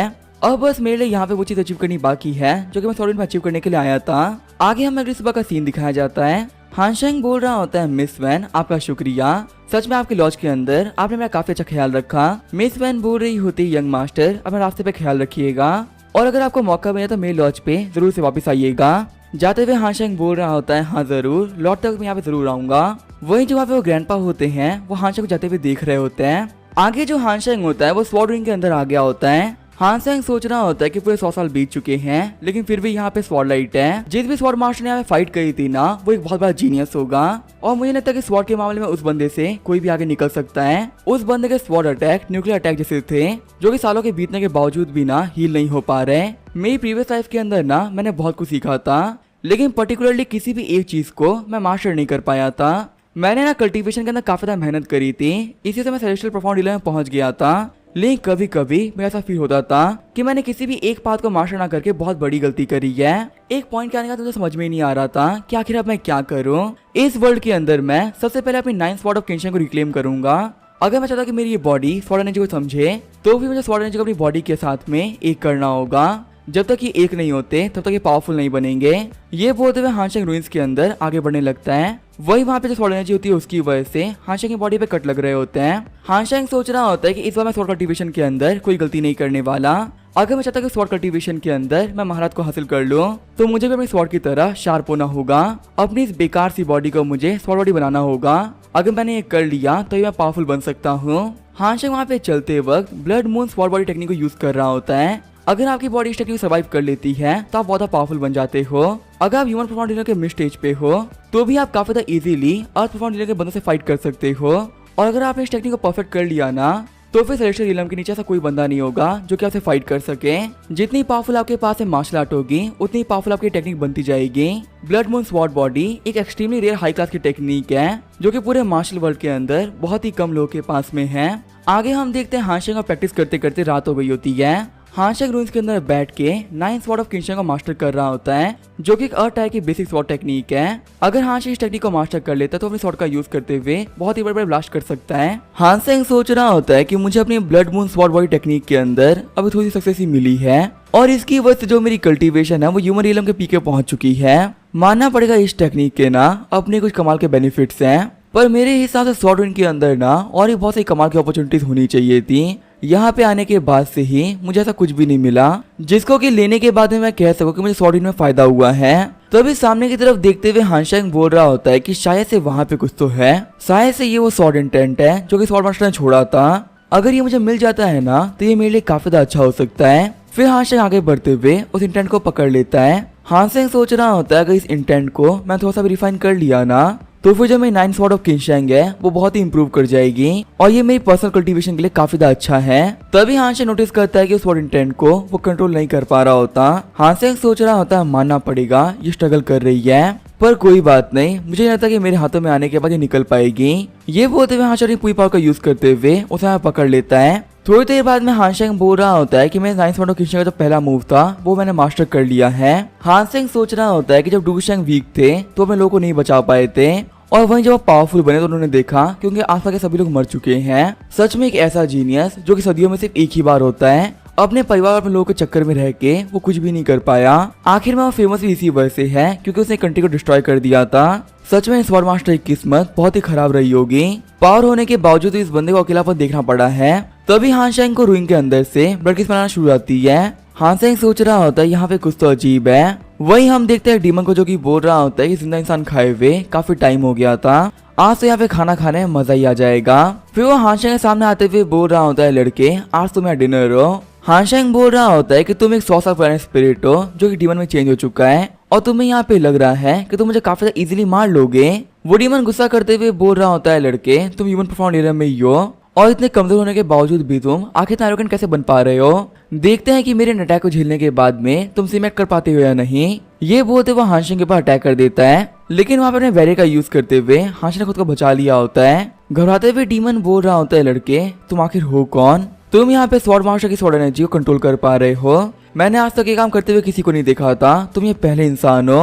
हानशेंग बोल रहा होता है मेरे प्यारे डीमन तुमने यहाँ पे आके ना बहुत बड़ी गलती कर दी है। आज तुम्हारी इस बेकार की जिंदगी का आखिरी दिन होने वाला है। ये बोलते हुए हानशेंग पे 9 स्वॉर्ड ऑफ किंगशेंग का यूज करते हुए उसके सारे सरों को मारने लगता है। डीमन सोच रहा होता है अगर ऐसे ही मैं सारे सर मारे गए ना तो यहाँ जल्दी ही मैं भी मारा जाऊंगा। हानशेंग बोल रहा होता है देखो डीमन मैं तुम्हें बचने का ना एक मौका दे रहा हूँ, मेरे सामने सरेंडर कर दो और मेरे साथ एक स्पिरिचुअल कॉन्ट्रैक्ट कर लो। अगर तुम इतना कर देते हो तो मैं तुम्हें यहाँ पे वादा करता हूँ कि मैं तुम्हें जिंदा छोड़ दूंगा। वो डीमन सोच रहा होता है कि मेरे को एक आखिरी काम करना बाकी है जिसकी वजह से मैं आज तक जिंदा हूँ। अगर मैंने इस बच्चे की बात नहीं मानी तो मुझे पक्का से मार डालेगा। अगर मैं यहाँ पे इसके साथ सरेंडर कर देता हूँ तो शायद से मेरे पास में एक ऑप्शन है कि मैं बच जाऊंगा। फिर वो डीमन हानशेंग के साथ में कॉन्ट्रैक्ट कर लेता है। हानशेंग बोल रहा होता है कि तुमने मेरे साथ में कॉन्ट्रैक्ट किया है, इसका मतलब तो क्लियरली यही है कि तुम मुझे अपना मास्टर मान रहे हो। ठीक है फिर मुझे बताओ कि तुम्हारी रियल फॉर्म क्या है। फिर वो जो डीमन होता है वो एक स्पिरिट में चेंज हो गया होता है। झुकते हुए वो बंदा बोल रहा होता है कि मेरा नाम है यान चैंग और मैं वो ग्रीट करता हूँ मास्टर। हानशेंग सोच रहा होता है कि इस बंदे को कहीं भी लेके जाने में ना काफी दिक्कत है, ना ही दिखने में प्रॉपर एक घोस्ट है और ना ही एक ह्यूमन। हानशेंग बोल रहा होता है यान चैंग अब मैं तुम्हें यहाँ पे ना घोस्ट कल्टीवेशन टेक्निक सिखाने वाला हूँ। मेरी इस टेक्निक का नाम है हेवंस इलिजरी घोस्ट पाथ। अगर तुम इस टेक्निक को मास्टर करते हुए अर्थ हिलन तो पहुंच गए ना तो फिर तुम्हारी बॉडी के अंदर ब्लड और फ्लैश फिर से भर जाएगा और तुम ऐसा कह सकते हो कि एक जिंदा इंसान की जिंदगी तुम कंटिन्यू कर पाओगे। शौक होते हुए यान चैंग बोल रहा होता है क्या हेवंस इलिजरी घोस्ट पाथ मास्टर का इसका यूज करते हुए हम हेवन को भी हरा सकते हैं, क्योंकि मैं तो एक मरा हुआ घोस्ट था और आपने मुझे तो जिंदा ही कर दिया है। हानशेंग बोल रहा होता है देखो मैं तुम्हें यहाँ पे एक अपॉर्चुनिटी दे दी है अब अपने फ्यूचर के अंदर तुम क्या करते हो क्या नहीं ये तुम्हारे ऊपर है। यान चैंग बोल रहा होता है, मास्टर आपके स्लेव को कैसे रिपे करना मुझे नहीं पता, आज के बाद से मैं ना आपका स्लेव बन के रहूंगा। अगर आपको मुझसे कोई भी काम करवाना होगा ना तो मैं वो एक झटके में कर दूंगा। अगर आपका काम करने के लिए मुझे अपनी जान भी देनी पड़ती है तो मैं वो भी काम खुशी खुशी कर दूंगा। हान चैंग बोल रहा होता है कि तुम्हें खुद को स्लेव करने की कोई जरूरत नहीं है, तो मेरे साथ में काफी कैजुअली रह सकते हो। आगे हम देखते हैं हान चैंग वहाँ पे कल्टीवेट करते करते 10 दिन बीत गए होते हैं। हान चैंग बोल रहा होता है जो मेरी स्वॉर्ड टेक्निक थी वो पहले से काफी बेहतर हो चुकी है, तो चलो देख ही लेते हैं कि आखिर मैं यहाँ पे क्या क्या कर सकता हूँ। ये बोलते हुए हान चैंग वहाँ पे आसमान में एक अटैक कर देता है। हान चैंग सोच रहा होता है कि 10 दिन की ट्रेनिंग के अंदर ही बहुत ही कमाल की इंप्रूवमेंट आई है, मेरी जो स्वॉर्ड इंटेंट थी वो पहले से काफी ज्यादा बेहतर हो चुकी है। यान चैंग सोच रहा होता है कि आखिर जो मास्टर है वो रियलिटी में है कौन। ह्यूमन इलम के अंदर मैंने किसी को भी नहीं देखा कि किसी के पास स्वॉर्ड इंटेंट हो। आज से तकरीबन 100 साल पहले जो स्वॉर्ड मास्टर भी हुए थे ना, वो भी जब स्पिरिट इलम के पीक पे थे ना, तब उनके पास स्वॉर्ड इंटेंट आई थी। एक नॉर्मल बंदे के लिए इतने कम इलम के स्वॉर्ड इंटेंट को यूज करना बिल्कुल ही इम्पॉसिबल है। मैं बिलीव कर ही नहीं सकता जो ये मास्टर है ये कोई नॉर्मल इंसान हो सकते हैं, पक्का से किसी बहुत ही पावरफुल मास्टर के रीइंकार्नेशन होंगे। इसी वजह से इनके पास में यहाँ पे ना इतनी कमाल कमाल की टेक्निक्स हैं। तभी हान चैंग बोलता है, यान चैंग मेरे पास आओ। यान चैंग बोल रहा होता है, हाँ मास्टर बोले क्या हुआ। हान चैंग बोल रहा होता है कि मैं तुम्हारे स्वॉर्ड ऑरा को ना कंसील करने वाला हूँ, ताकि मैं तुम्हें अपने साथ में लेके स्वॉर्ड रिंग से बाहर निकल सकूं। मैं तुम्हें पहले ही बता रहा हूँ कि इस पूरी प्रोसेस के अंदर तुम्हें दिक्कतें आएंगी, हो सकता है कि तुम्हें काफी ज्यादा पेन भी हो, लेकिन तुम्हें एंडोर करना होगा। यान चैंग बोल रहा होता है, ठीक है मास्टर मैं ये काम कर लूंगा। फिर हान चैंग अपने स्पेल को वहाँ पे कास्ट करना स्टार्ट कर देता है। वहाँ पे हान चैंग स्पेल कास्ट करने की वजह से यान चैंग की बॉडी में से काफी ज्यादा ऑरा बाहर निकल रहा होता है। थोड़ी देर में हम देखते हैं जो यान चैंग की बॉडी होती है वो एक पिल में चेंज हो गई होती है। आगे हम देखते जो हान चैंग होता है वो लॉज में वापस आ गया होता है। मिस वैन बोल रही होती, यंग मास्टर आप वापस आ गए, क्या आप मेरे हाथों की बनाई हुई वाइन टेस्ट करना चाहेंगे। यान चैंग मिस वैन गनपा के पास जाते हुए बोल रहा होता है, ओल्ड मैन क्या तुम अपनी स्वॉर्ड को शार्प कर रहे हो।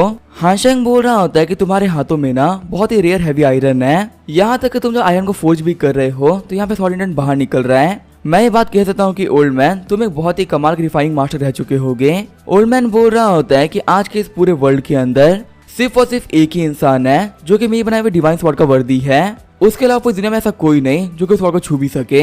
हान चैंग बोल रहा होता है ये तो काफी इंटरेस्टिंग चीज है, मैं ये जानना चाहूंगा कि आखिर वो बंदा कौन है जो कि बनाई हुई स्वॉर्ड को चलाना डिजर्व करता है। ओल्ड मैन बोल रहे होते हैं कि वो इस दुनिया में अकेला ही है और वो और कोई नहीं, वो है डुगू शेंग। डुगू शेंग का नाम सुनते हुए मिस वैन के हाथ से वाइन गिर गई होती है। मिस वैन बोल रही होती है, डुगू शेंग ये तो वही स्वॉर्ड मास्टर है ना जिन्होंने आज से 100 साल पहले इस जगह को खंडर बना दिया था। हान चैंग सोच रहा होता है कि जो डुगू शेंग था वो एक बहुत ही पावरफुल स्वॉर्ड मास्टर था, दूर दूर की कंट्रीज के अंदर भी ऐसा कोई मास्टर नहीं था जो कि उसकी बराबरी कर सके। वही वो बंदा जिसने अपनी पावर का यूज करते हुए पूरे कैपिटल की सिटी को स्वॉर्ड बना दिया। हान चैंग बोल रहा होता है, ओल्ड मास्टर मुझे आपसे रिक्वेस्ट करनी थी, क्या आप प्लीज मेरे लिए स्वॉर्ड बना सकते हो। हंसते वो ओल्ड मैन बोल रहा होता है, क्या तुम्हारे स्वॉर्ड बनानी है। हान चैंग बोल रहा होता है, देखिए ओल्ड मास्टर मैं मजाक नहीं कर रहा हूँ, मैं आपसे सीरियसली कह रहा हूँ, मेरे स्वॉर्ड बना दीजिए। ओल्ड मैन बोल रहे होते हैं, बच्चे तुम्हें क्या लगता है कि आखिर मैं कौन हूँ, अगर तुम इतना एरोगेंटली मुझे स्वॉर्ड मांगोगे तो क्या मैं तुम्हें स्वॉर्ड दे दूंगा। और वैसे ही मिसर को हासिल करने के लिए ना किसी को भी शो करना पड़ता है कि वो उसका वर्दी है या नहीं। हान चैंग बोल रहा होता है कि आपकी दी हुई स्वॉर्ड का यूज करते हुए मेरे यहाँ जितने भी दुश्मन थे ना मैं उन सभी को मार डालूंगा। आप ही की दी हुई स्वॉर्ड के साथ ट्रेवल करके मैं वर्ल्ड में काफी ज्यादा फेमस बनूंगा, एक ऐसा अनपैरेलल स्वॉर्ड मास्टर जिसकी बराबरी करने का कोई सोच भी नहीं सकता। मैं जानता हूँ कि आपने बहुत ही दिल लगा के अपनी स्वॉर्ड्स को बनाया है और स्वॉर्ड को बनाने के लिए आपके पास एक बहुत ही कमाल की मास्टरी है। मैं आपको वादा करता हूँ जितनी मेहनत आपने करी है मैं उससे ज्यादा मेहनत करूंगा, ताकि आपके स्वॉर्ड का यूज करते हुए मैं वर्ल्ड में अपना नाम बना सकूं। मैं अपनी स्वॉर्ड को उसके पीक पे लेके जाऊंगा, एक ऐसी लिमिट जो कि नॉर्मल इंसानों देखी तक नहीं है। ग्रैंडपा बोल रहे होते कि सुनने में ये वर्ड्स ना बहुत ही कमाल के लगते हैं, बट इनके साथ में तुम मुझे बना नहीं सकते स्वॉर्ड बनाने के लिए। अगर तुम्हारे पास में कुछ अचीवमेंट होती ना तो शायद मैं सोच सकता था, लेकिन ऐसे तुम्हारे स्वॉर्ड बनाना ये मेरे सेंस ही नहीं बना रहा है। तभी जब वहाँ पे हान चैंग होता है वो अपनी स्वॉर्ड इंटेंट को रिलीज करता है। शॉक होते हुए ग्रैंडपा सोच रहे होते हैं, क्या ये तो स्वॉर्ड इंटेंट है। स्वॉर्ड इंटेंट के अंदर अचीवमेंट पाना एक बहुत ही बड़ी चीज होती है, आखिर इस बच्चे इतनी कम एज के अंदर ये कैसे कर लिया है। वही जो मिस वैन चिल्लाते हुए बोल रही होती है कि मैं लॉज आपने मैं लॉज तोड़ दिया, कमी तुम्हारी हिम्मत कैसे हुई, तुम्हें जगह खराब कर दी है। ग्रैंडपा बोल रहे होते हैं, वैन पीछे हो जाओ, यहाँ पे तुम्हें लोग कुछ भी कहने की जरूरत नहीं है। मिस वैन बोल रही होती, लेकिन ग्रैंडपा इन्होंने मैं लॉस तोड़ दिया है। हान चैंग बोल रहा होता है, ओल्ड मास्टर अब आपका मेरे बारे में क्या सोचना है। ओल्ड मास्टर बोल रहा होता है कि हाँ ये इम्प्रेसिव है, तुमने ना स्वॉर्ड इंटेंट काफी हद तक सीख लिया है। क्या मैं जान सकता हूँ कि तुम्हें स्वॉर्ड इंटेंट सीखने में आखिर कितना टाइम लगा है। तुम्हारी ऐसे ऑलरेडी देखने में काफी कम लग रही है, इतने में स्वॉर्ड इंटेंट सीखना ना बहुत ही बड़ी बात है। हान शेंग बोल रहा होता है कि स्वॉर्ड इंटेंट को सीखने के लिए ना मैंने पूरे 10 दिन लगाए हैं और 10 दिन के बाद में मैं इस लेवल पहुंच पाया हूँ। शौक होते हुए ओल्ड मैन सोच रहा होता है क्या सिर्फ 10 दिन? इसका मतलब जब ये बंदा यहाँ पे पहले आया था तब इसको ये नहीं आता था, पर आखिर ये कैसे पॉसिबल हो सकता है? 10 दिन के अंदर कोई ह्यूमन इसको नहीं सीख सकता। लगता है कि ये बंदा झूठ नहीं बोल रहा, सच में इसके पास में बहुत ही कमाल का टैलेंट है। फिर ग्रैंडपा बोलते हैं वैन जाओ जाके मेरे कमरे के अंदर से ना ब्लैक स्वॉर्ड लेके आ जाओ। वैन वापस आते हुए बोल रही होती है ग्रैंडपा क्या आप इसकी बात कर रहे थे?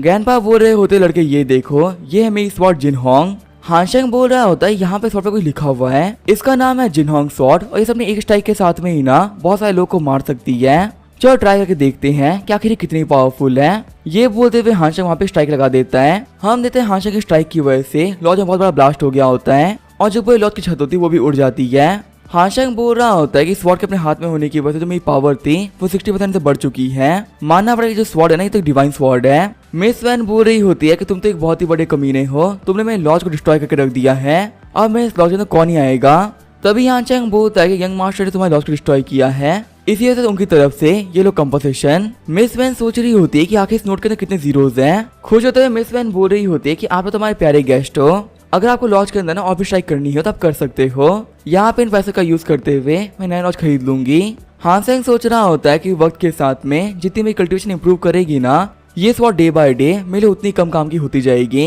हान शेंग बोल रहा होता है ओल्ड मास्टर मैं ये बात एक्सेप्ट करता हूँ, आपके जो जिनहोंग स्वॉर्ड है ना ये एक बहुत ही कमाल की स्वॉर्ड है, लेकिन आपको ये बात पता है कि स्वॉर्ड के ऊपर मैं हमेशा रिलाई नहीं कर सकता, वक्त के साथ में मुझे ये स्वॉर्ड चेंज करनी ही पड़ेगी। फिर जो वो ग्रैंडपा होते हैं वो बैठते हुए अपनी स्वॉर्ड को फोर्स करना स्टार्ट कर देते हैं। ग्रैंडपा बोल रहे होते हैं कि मेरी कैलकुलेशन के हिसाब से 3 साल बाद में तुम्हारी कल्टीवेशन इतनी हो चुकी होगी कि स्वॉर्ड तुम्हारी किसी भी काम की नहीं रहेगी, तब एक नई स्वॉर्ड के लिए तुम वापस मेरे पास में आ सकते हो। मेरा ये वादा है मैं तुम्हें एक नई स्वॉर्ड दूंगा, एक ऐसी स्वॉर्ड जो कि तुम्हारे काबिल होगी। हान शेंग बोल रहा होता है ठीक है फिर तय रहा, 3 साल बाद में ना मैं आपको ढूंढते हुए दस्तान जरूर आऊंगा, मैं आपसे मिलके आपसे ना एक डिवाइन स्वॉर्ड लेके जाऊंगा। मैं आपसे प्रॉमिस करता हूँ कि इस स्वॉर्ड की ग्लोरी पूरे वर्ल्ड में फैलेगी और इसे फैलाने वाला और कोई नहीं मैं हूँगा गु हान शेंग। सीन चेंज होता है, हमें कैपिटल का सीन दिखाया जाता है। ग्रैंडपा बोल रहे होते हैं मेरे बच्चे फाइन तुम वापस आ गए, मुझे एक बार देखने दो क्या कि तुम ठीक हो या नहीं। हान शेंग बोल रहा होता है ग्रैंडपा मैं बिल्कुल ठीक हूँ, स्वॉर्ड ड्रीम से सही सलामत आपका ग्रैंडसन वापस आ चुका है। हान शेंग को लगाते हुए ग्रैंडपा बोल रहे होते हैं बेवकूफ बच्चे, अगर तुमने वापस आने में ना थोड़ा टाइम लगा दिया होता तो मैंने भी अपनी मिलियंस की आर्मी को रेडी कर लिया होता, तो मैं ढूंढने के चक्कर में ना मैं रूइंस में आने ही वाला था। सच में तुम्हें बिल्कुल भी नहीं पता कि तुम्हारे जो ग्रैंडपा के डर गए थे। सेकेंड अंकल बोल रहे होते हैं हान शेंग आखिर तुम कहाँ गए थे और क्या तुम्हें यहाँ पे जाने के बाद में कुछ प्रॉफिट हुआ क्या? हान शेंग बोल रहा होता है सेकेंड अंकल पहले सभी लोग कहते थे कि मैं काफी ज्यादा बेकार हूँ, पर इस चीज के ऊपर ना मैं कभी बिलीव नहीं करता था, लेकिन स्वॉर्ड में जाने के बाद मुझे खुद बिलीव हो चुका है कि मैं किसी भी काम का नहीं हूँ। मैंने वहाँ पे जाने का बहुत ज्यादा मेहनत करी लेकिन इसका कोई फायदा नहीं हुआ, मैं अभी भी उतना ही बेकार हूँ जितना कि हुआ करता था। हान शेंग की बातों को सुनते हुए ग्रैंडपा सेकेंड का शौक रह गए होते हैं। वो दोनों ही सोच रहे होते कि बच्चा काफी ज्यादा उदास लग रहा है, आखिर जब इसने मेहनत करी तो इसे कोई फायदा क्यों नहीं मिला। सेकेंड अंकल बोल रहे होते हैं बच्चे अगर ऐसी ही बात है ना तो प्रिपेयर हो जाओ, कुछ दिनों के अंदर तुम्हारी जो शादी है ना वो ली फैमिली में हो जाएगी और तुम्हें तो पता ही कि वो क्या रिक्वेस्ट कर रहे हैं, वो बोल रहे हैं कि हमारी फैमिली के अंदर वो गिफ्ट भेजेंगे, इसका मतलब वो लोग तुम्हें ना ली फैमिली का पार्ट बना लेंगे और फिर तुम्हारा गु फैमिली से कोई वास्ता नहीं रहेगा। ग्रैंडपा बोल रहे होते बच्चे तुम टेंशन मत लो, जो ली तियानियन है मैंने उनसे बात कर ली है, तुम्हारे ली फैमिली जाने के बाद में ना तुम पे कोई भी दिक्कत नहीं आएगी और वहाँ पे ऐसा कोई भी नहीं होगा जो कि तुम्हें बुली कर सके। हान शेंग बोल रहा होता है हाँ ग्रैंडपा सेकेंड अंकल मैं समझ गया, प्लीज आप मुझे लेके ना टेंशन मत करिएगा। ये बोलते हुए हान शेंग वहाँ जाने लगता है। हान शेंग सोच रहा होता है ग्रैंडपा और अंकल मुझे झूठ बोलने के लिए माफ कर दीजिएगा, पर आपको नहीं पता जो चीजें हैं ना वो यहाँ पे काफी ज्यादा चेंज हो चुकी हैं।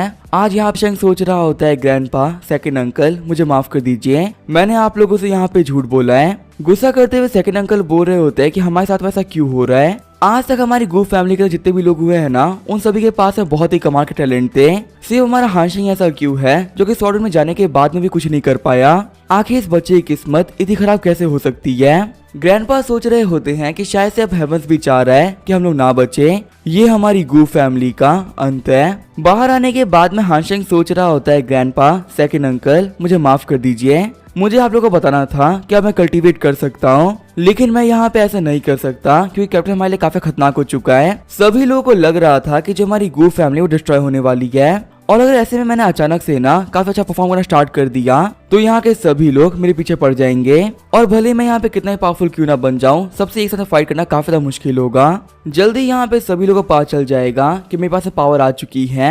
जब तक यहाँ पे सभी लोगों को पता चला है कि मैं पावरफुल हो चुका हूँ तब तक मैं बहुत ज्यादा पावरफुल हो गया हूँ। मेरे पास इतनी पावर तो होगी ही कि मैं जिसको चाहूँ उसको डिस्ट्रॉय कर दूं, लेकिन तब तक के लिए मुझे अपना मुंह बंद रखना होगा। आगे जो हानशेंग होता है वो यानचेंग के साथ पास वाले पहाड़ पे आ गया होता है। हानशेंग बोल रहा होता है यानचेंग, आज तुम्हें कैसे भी करके ना अर्थ हिल में पहुंचना होगा। आज तुम अपने घोष कल्टीवेशन को स्टार्ट करोगे और अपनी फिजिकल बॉडी को भी फॉर्म करोगे। शौक होते हुए यानचेंग बोल रहा होता है क्या सिर्फ आज रात के अंदर हमें इतने काम करने होंगे? मास्टर आपको पता नहीं, एक आम सा काम करने के लिए कम से कम 3 साल लग जाते हैं, तो एक रात में एक काम करना कुछ इम्पॉसिबल सा लगता है। हानशेंग बोल रहा होता है कि देखो मैं तुमसे क्लियरली कह रहा हूँ, मैं तुम्हारी जान बचाई है और ऐसा नहीं है कि मैं कोई बहुत ही अच्छा इंसान हूँ, इसी वजह से मैं तुम्हें बचाया। इसके पीछे एक पर्पस था, मुझे लगा था कि तुम एक पावरफुल इंसान हो और मैं काम निकाल सकते हो, इसी वजह से मैं तुम्हें अपने साथ में यहाँ तक लेके आया था। पर अगर तुम यहाँ काम नहीं कर सकते ना तो तुम यहाँ पे रह भी नहीं सकते, तुम्हें स्वॉर्ड रूइंस वापस जाना होगा। यानचेंग सोच रहा होता है कि मास्टर बिल्कुल सही कह रहे हैं, इन्होंने मुझे यहाँ पे एक बहुत ही बड़ा मौका दिया है, तो मैं यहाँ पे अपने मास्टर को डिसअपॉइंट नहीं कर सकता। यानचेंग बोल रहा होता है मास्टर आप एक काम को करने के लिए मैं अपना बेस्ट दूंगा।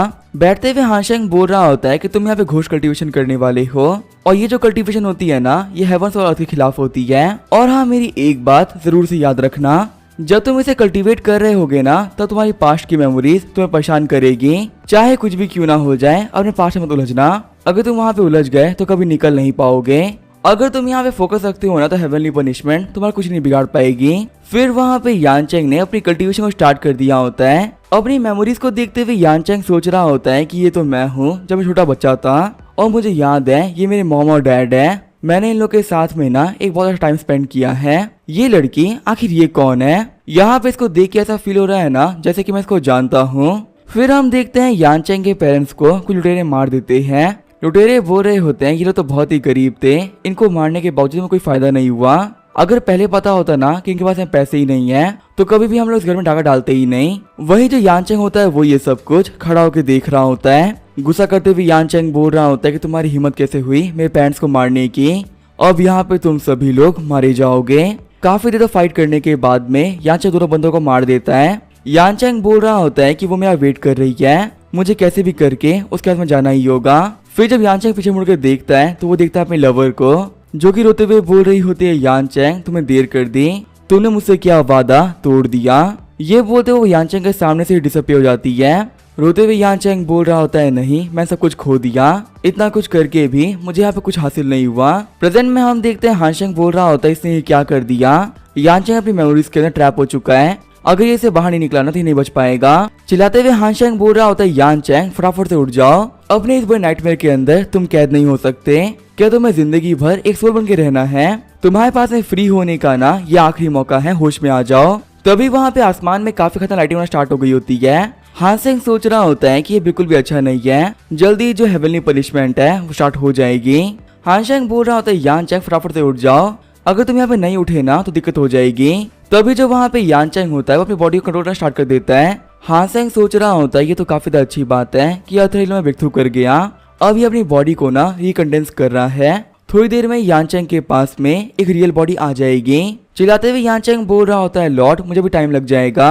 और देखिए आसमान से हमारी तरफ ना ट्रिब्यूलेशन आ रही है। यानचेंग सोच रहा होता है कि मेरी बॉडी अभी भी कंडेंस कर रही है और बेकार बात तो यह है कि मैं मूव नहीं कर पाऊंगा, अब मैं नहीं बचने वाला, लगता है कि मेरा अंत आज यहाँ पे हो जाएगा। तभी वहाँ पे यानचेंग के ऊपर लाइटनिंग गिर जाती है, लेकिन बीच में हानशेंग आते हुए लाइटनिंग अपने स्वॉर्ड से रोक लेता है। यानचेंग बोल रहा होता है मास्टर आप ये क्या कर रहे हो? हानशेंग बोल रहा होता है कि तुम अपने कल्टीवेशन पे ध्यान दो, मैं रहते हुए तुम्हें पे कोई दिक्कत नहीं आने वाली। ये बोलते जो हानशेंग होता है वो आसमान में आ गया होता है। हानशेंग बोल रहा होता है हेवनली दाओ मेरी पास्ट लाइफ के अंदर ना तुम्हारी वजह से मुझे रिइंकार्नेट करने में काफी दिक्कत आ गई। तुम्हारी वजह से रिइंकार्नेट होने के बावजूद 20 साल तक मैं एक बेवकूफ रहा और मैंने अपनी काफी अच्छी फैमिली के लिए दिक्कतें क्रिएट करी। लेकिन अच्छी बात तो यह है कि मेरी इस लाइफ के अंदर हेवन कंसीलिंग आर्ट एकदम परफेक्ट हो चुकी है और अब तुम यहाँ पे ना मेरा कुछ भी नहीं बिगाड़ सकते। तुम्हारी नजरों से छुपना मुझे आ चुका है, अभी मैं यहाँ पे पावरफुल हो रहा हूँ इसी वजह से छुप रहा हूँ। जिस दिन मेरे पास पावर आई ना सबसे पहले तुम्हें आके मारूंगा। ये बोलते हानशेंग पूरे माउंटेन को कंसील कर लेता है, जिसकी वजह से हेवनली ट्रिब्यूलेशन फिलहाल के रुक गई होती है। नीचे हम देखते हैं यानचेंग ने भी अपना काम कंप्लीट कर लिया होता है। हानशेंग को देखते हुए यानचेंग बोल रहा होता है लॉर्ड क्या आप ठीक हो। हानशेंग बोल रहा होता है टेंशन मत लो, मेरे पास में ना हेवन कंसीलिंग आर्ट है। इस आर्ट की वजह से जो हेवनली पनिशमेंट है वो देख ही नहीं सकती कि आखिर टारगेट कहाँ पर है, और जब वो हमको देख ही नहीं सकती तो हम पे अटैक कैसे करेगी।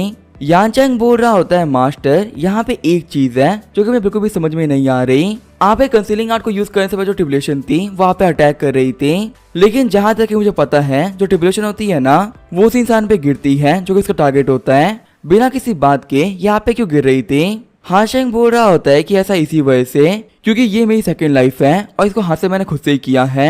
तुम ये मान सकते हो जो हेवनली दाव है ना वो इस पूरे वर्ल्ड को कंट्रोल करता है और सब कुछ अपने हाथ में रखना उसे काफी ज्यादा पसंद है। जो ही बंदा उसकी बात नहीं मानता उससे वो नफरत करता है। अब चाहे तुम हो या मैं, हम दोनों से वो काफी नफरत करता है। लेकिन बस यहाँ बात इतनी है कि मैंने बिना किसी की हेल्प के खुद को रीइंकार्नेट करवा दिया। इसकी वजह से हेवनली दाव को मुझसे ज्यादा नफरत है। पर चलो कोई बात नहीं, वो हमारे बीच का मैटर है, मैं उसे बाद में सब सॉल्व कर लूंगा। यानचेंग सोच रहा होता है कि आखिर मेरे मास्टर कितने पावरफुल हो सकते हैं। ये यहाँ पे हेवनली दाव के बारे में ऐसे बात कर रहे हैं जैसे कि वो कुछ हो ही नहीं। ये बोल रहे हैं कि हेवनली दाव इन्हें बिल्कुल पसंद नहीं करते, लेकिन फिर भी खुद के दम पे रीइंकार्नेट कर पाए हैं। अगर यहाँ पे इतना कॉन्फिडेंटली ये सब कुछ कर पा रहे हैं तो पक्का से अपने प्रीवियस लाइफ के अंदर ये कम से कम सेलेस्टियल रियलम पर तो होंगे ही। हानशेंग बोल रहा होता है कि तुम अपने स्पिरिचुअल रियलम के पीक पर हो, लेकिन उसके बावजूद भी एक नाइटमेयर ने तुम्हें ट्रैप कर लिया। लगता है कि तुम्हारी बॉडी पावरफुल है, तुम्हारा माइंड अभी भी काफी ज्यादा वीक है और इस वर्ल्ड के लिए ना तो बिल्कुल भी तैयार नहीं हो। यानचेंग बोल रहा होता है मास्टर मैं मरना डिजर्व करता हूँ। मैं अपने नाइटमेयर के अंदर इसी वजह से फंस गया ना क्योंकि मैंने किसी को प्रॉमिस किया था और अफसोस की बात तो ये कि मैं उस प्रॉमिस को कभी कंप्लीट ही नहीं कर पाया। उसी चीज के रिग्रेट ने मुझे बांध लिया था। हानशेंग बोल रहा होता है देखो तुम्हें ये लाइफ मैंने दी है और मेरे पास में एक बहुत इंपॉर्टेंट गोल है, उसे कंप्लीट होने के बाद में मैं तुम्हें फ्री कर दूंगा। फिर तुम्हारा जो भी प्रॉमिस होगा तुम उसे पूरा कर सकते हो, लेकिन उससे पहले तुम्हें काफी स्ट्रांग बनना होगा और अपने आप को कम्प्लीटली प्रिपेयर करना होगा। क्योंकि याद रखो ये वर्ल्ड एक बहुत ही खतरनाक जगह है। अगर तुम्हें सरवाइव करना है तो पावरफुल बनना होगा और अगर तुम पावरफुल नहीं बन सकते तो कम से कम स्मार्ट तो बनना ही होगा। यानचेंग बोल रहा होता है हाँ मास्टर मैं याद रखूंगा। आगे जो हानशेंग होता है वो अपने घर पे आ गया होता है। हानशेंग के सारे बंदे बोल रहे होते हैं मास्टर आपका स्वागत है। हानशेंग बोलता है कि इससे मिलो, यह है यानचेंग मेरा पर्सनल गार्ड, आज से ये तुम सभी लोगों को ना बाहर की दुनिया में कल्टीवेट करना सिखाएगा। हानशेंग का डिसाइपल बोल रहा होता है मास्टर आपने कहा बाहर की दुनिया में, इसका मतलब कि हम लोग गू फैमिली को छोड़ के जा रहे हैं। व्हाइट हेयर वाला बंदा बोल रहा होता है मास्टर जो आपने हमें कल्टीवेशन टेक्निक दी थी ना उसको हम लोगों ने काफी अच्छे से प्रैक्टिस किया है। हम लोग अपने कल्टीवेशन के अंदर ना बिल्कुल भी टाइम पास नहीं कर रहे हैं। अगर आप बोलेंगे ना तो हम और ही मेहनत करेंगे, लेकिन प्लीज अपने घर से हमें बाहर मत निकालिए। हानशेंग बोल रहा होता है कि देखो मेरी गू फैमिली एक बहुत ही बड़ी फैमिली है, लेकिन बाहर की दुनिया के मुकाबले जो गू फैमिली है वो कुछ भी नहीं है। अगर तुम इस घर में रहते हो और हमेशा के लिए सर्वाइव भी करते हो ना तो चींटियों की तरह जियोगे, और अगर बाहर निकल के दुनिया को फेस करते हो तो शायद तुम वापस आने के बाद में एक रियल मैन बन चुके होगे। तुम खुद को ना कैसा इंसान बना चुके होगे जो कि आईने में देख के खुद को फख्र कर सके कि सच में अपनी लाइफ के अंदर तुमने कुछ उखाड़ा है, और उस दिन को देखने के लिए तुम इस घर से जाना ही होगा। आगे जो हानशेंग होता है वो ली फैमिली आ गया होता है। मेड बोल रही होती यंग मास्टर गु अभी जो हमारे लॉर्ड है ना थोड़े से बिजी हैं, आपको यहाँ पे थोड़ी देर के लिए वेट करना होगा, वो बस 5 मिनट में यहाँ पे आ जाएंगे। हानशेंग बोलता है ठीक है मैं यहाँ पे इंतजार कर रहा हूँ। मेड सोच रही होती है कि देखने में यंग मास्टर काफी अच्छे लग रहे हैं, पर मैंने तो आज तक इनके बारे में बहुत सारे बेकार र्यूमर सुन रखे हैं, इनको देख के लगता तो नहीं है कि वो सब कुछ सच होंगे। तभी वहाँ पे एक बंदा मेरे को धक्का देते हुए बोल रहा होता है कि रास्ते से हट जाओ। एक ऐसा बंदा जिसने मेरी प्यारी बहन को बुली किया है उसको तुम यहाँ पे बैठ के चाय सर्व कर रही हो, आखिर तुम्हें कैसे कर सकती हो। हम उस बंदे का धक्का देने की वजह से मेड का हाथ जल गया होता है।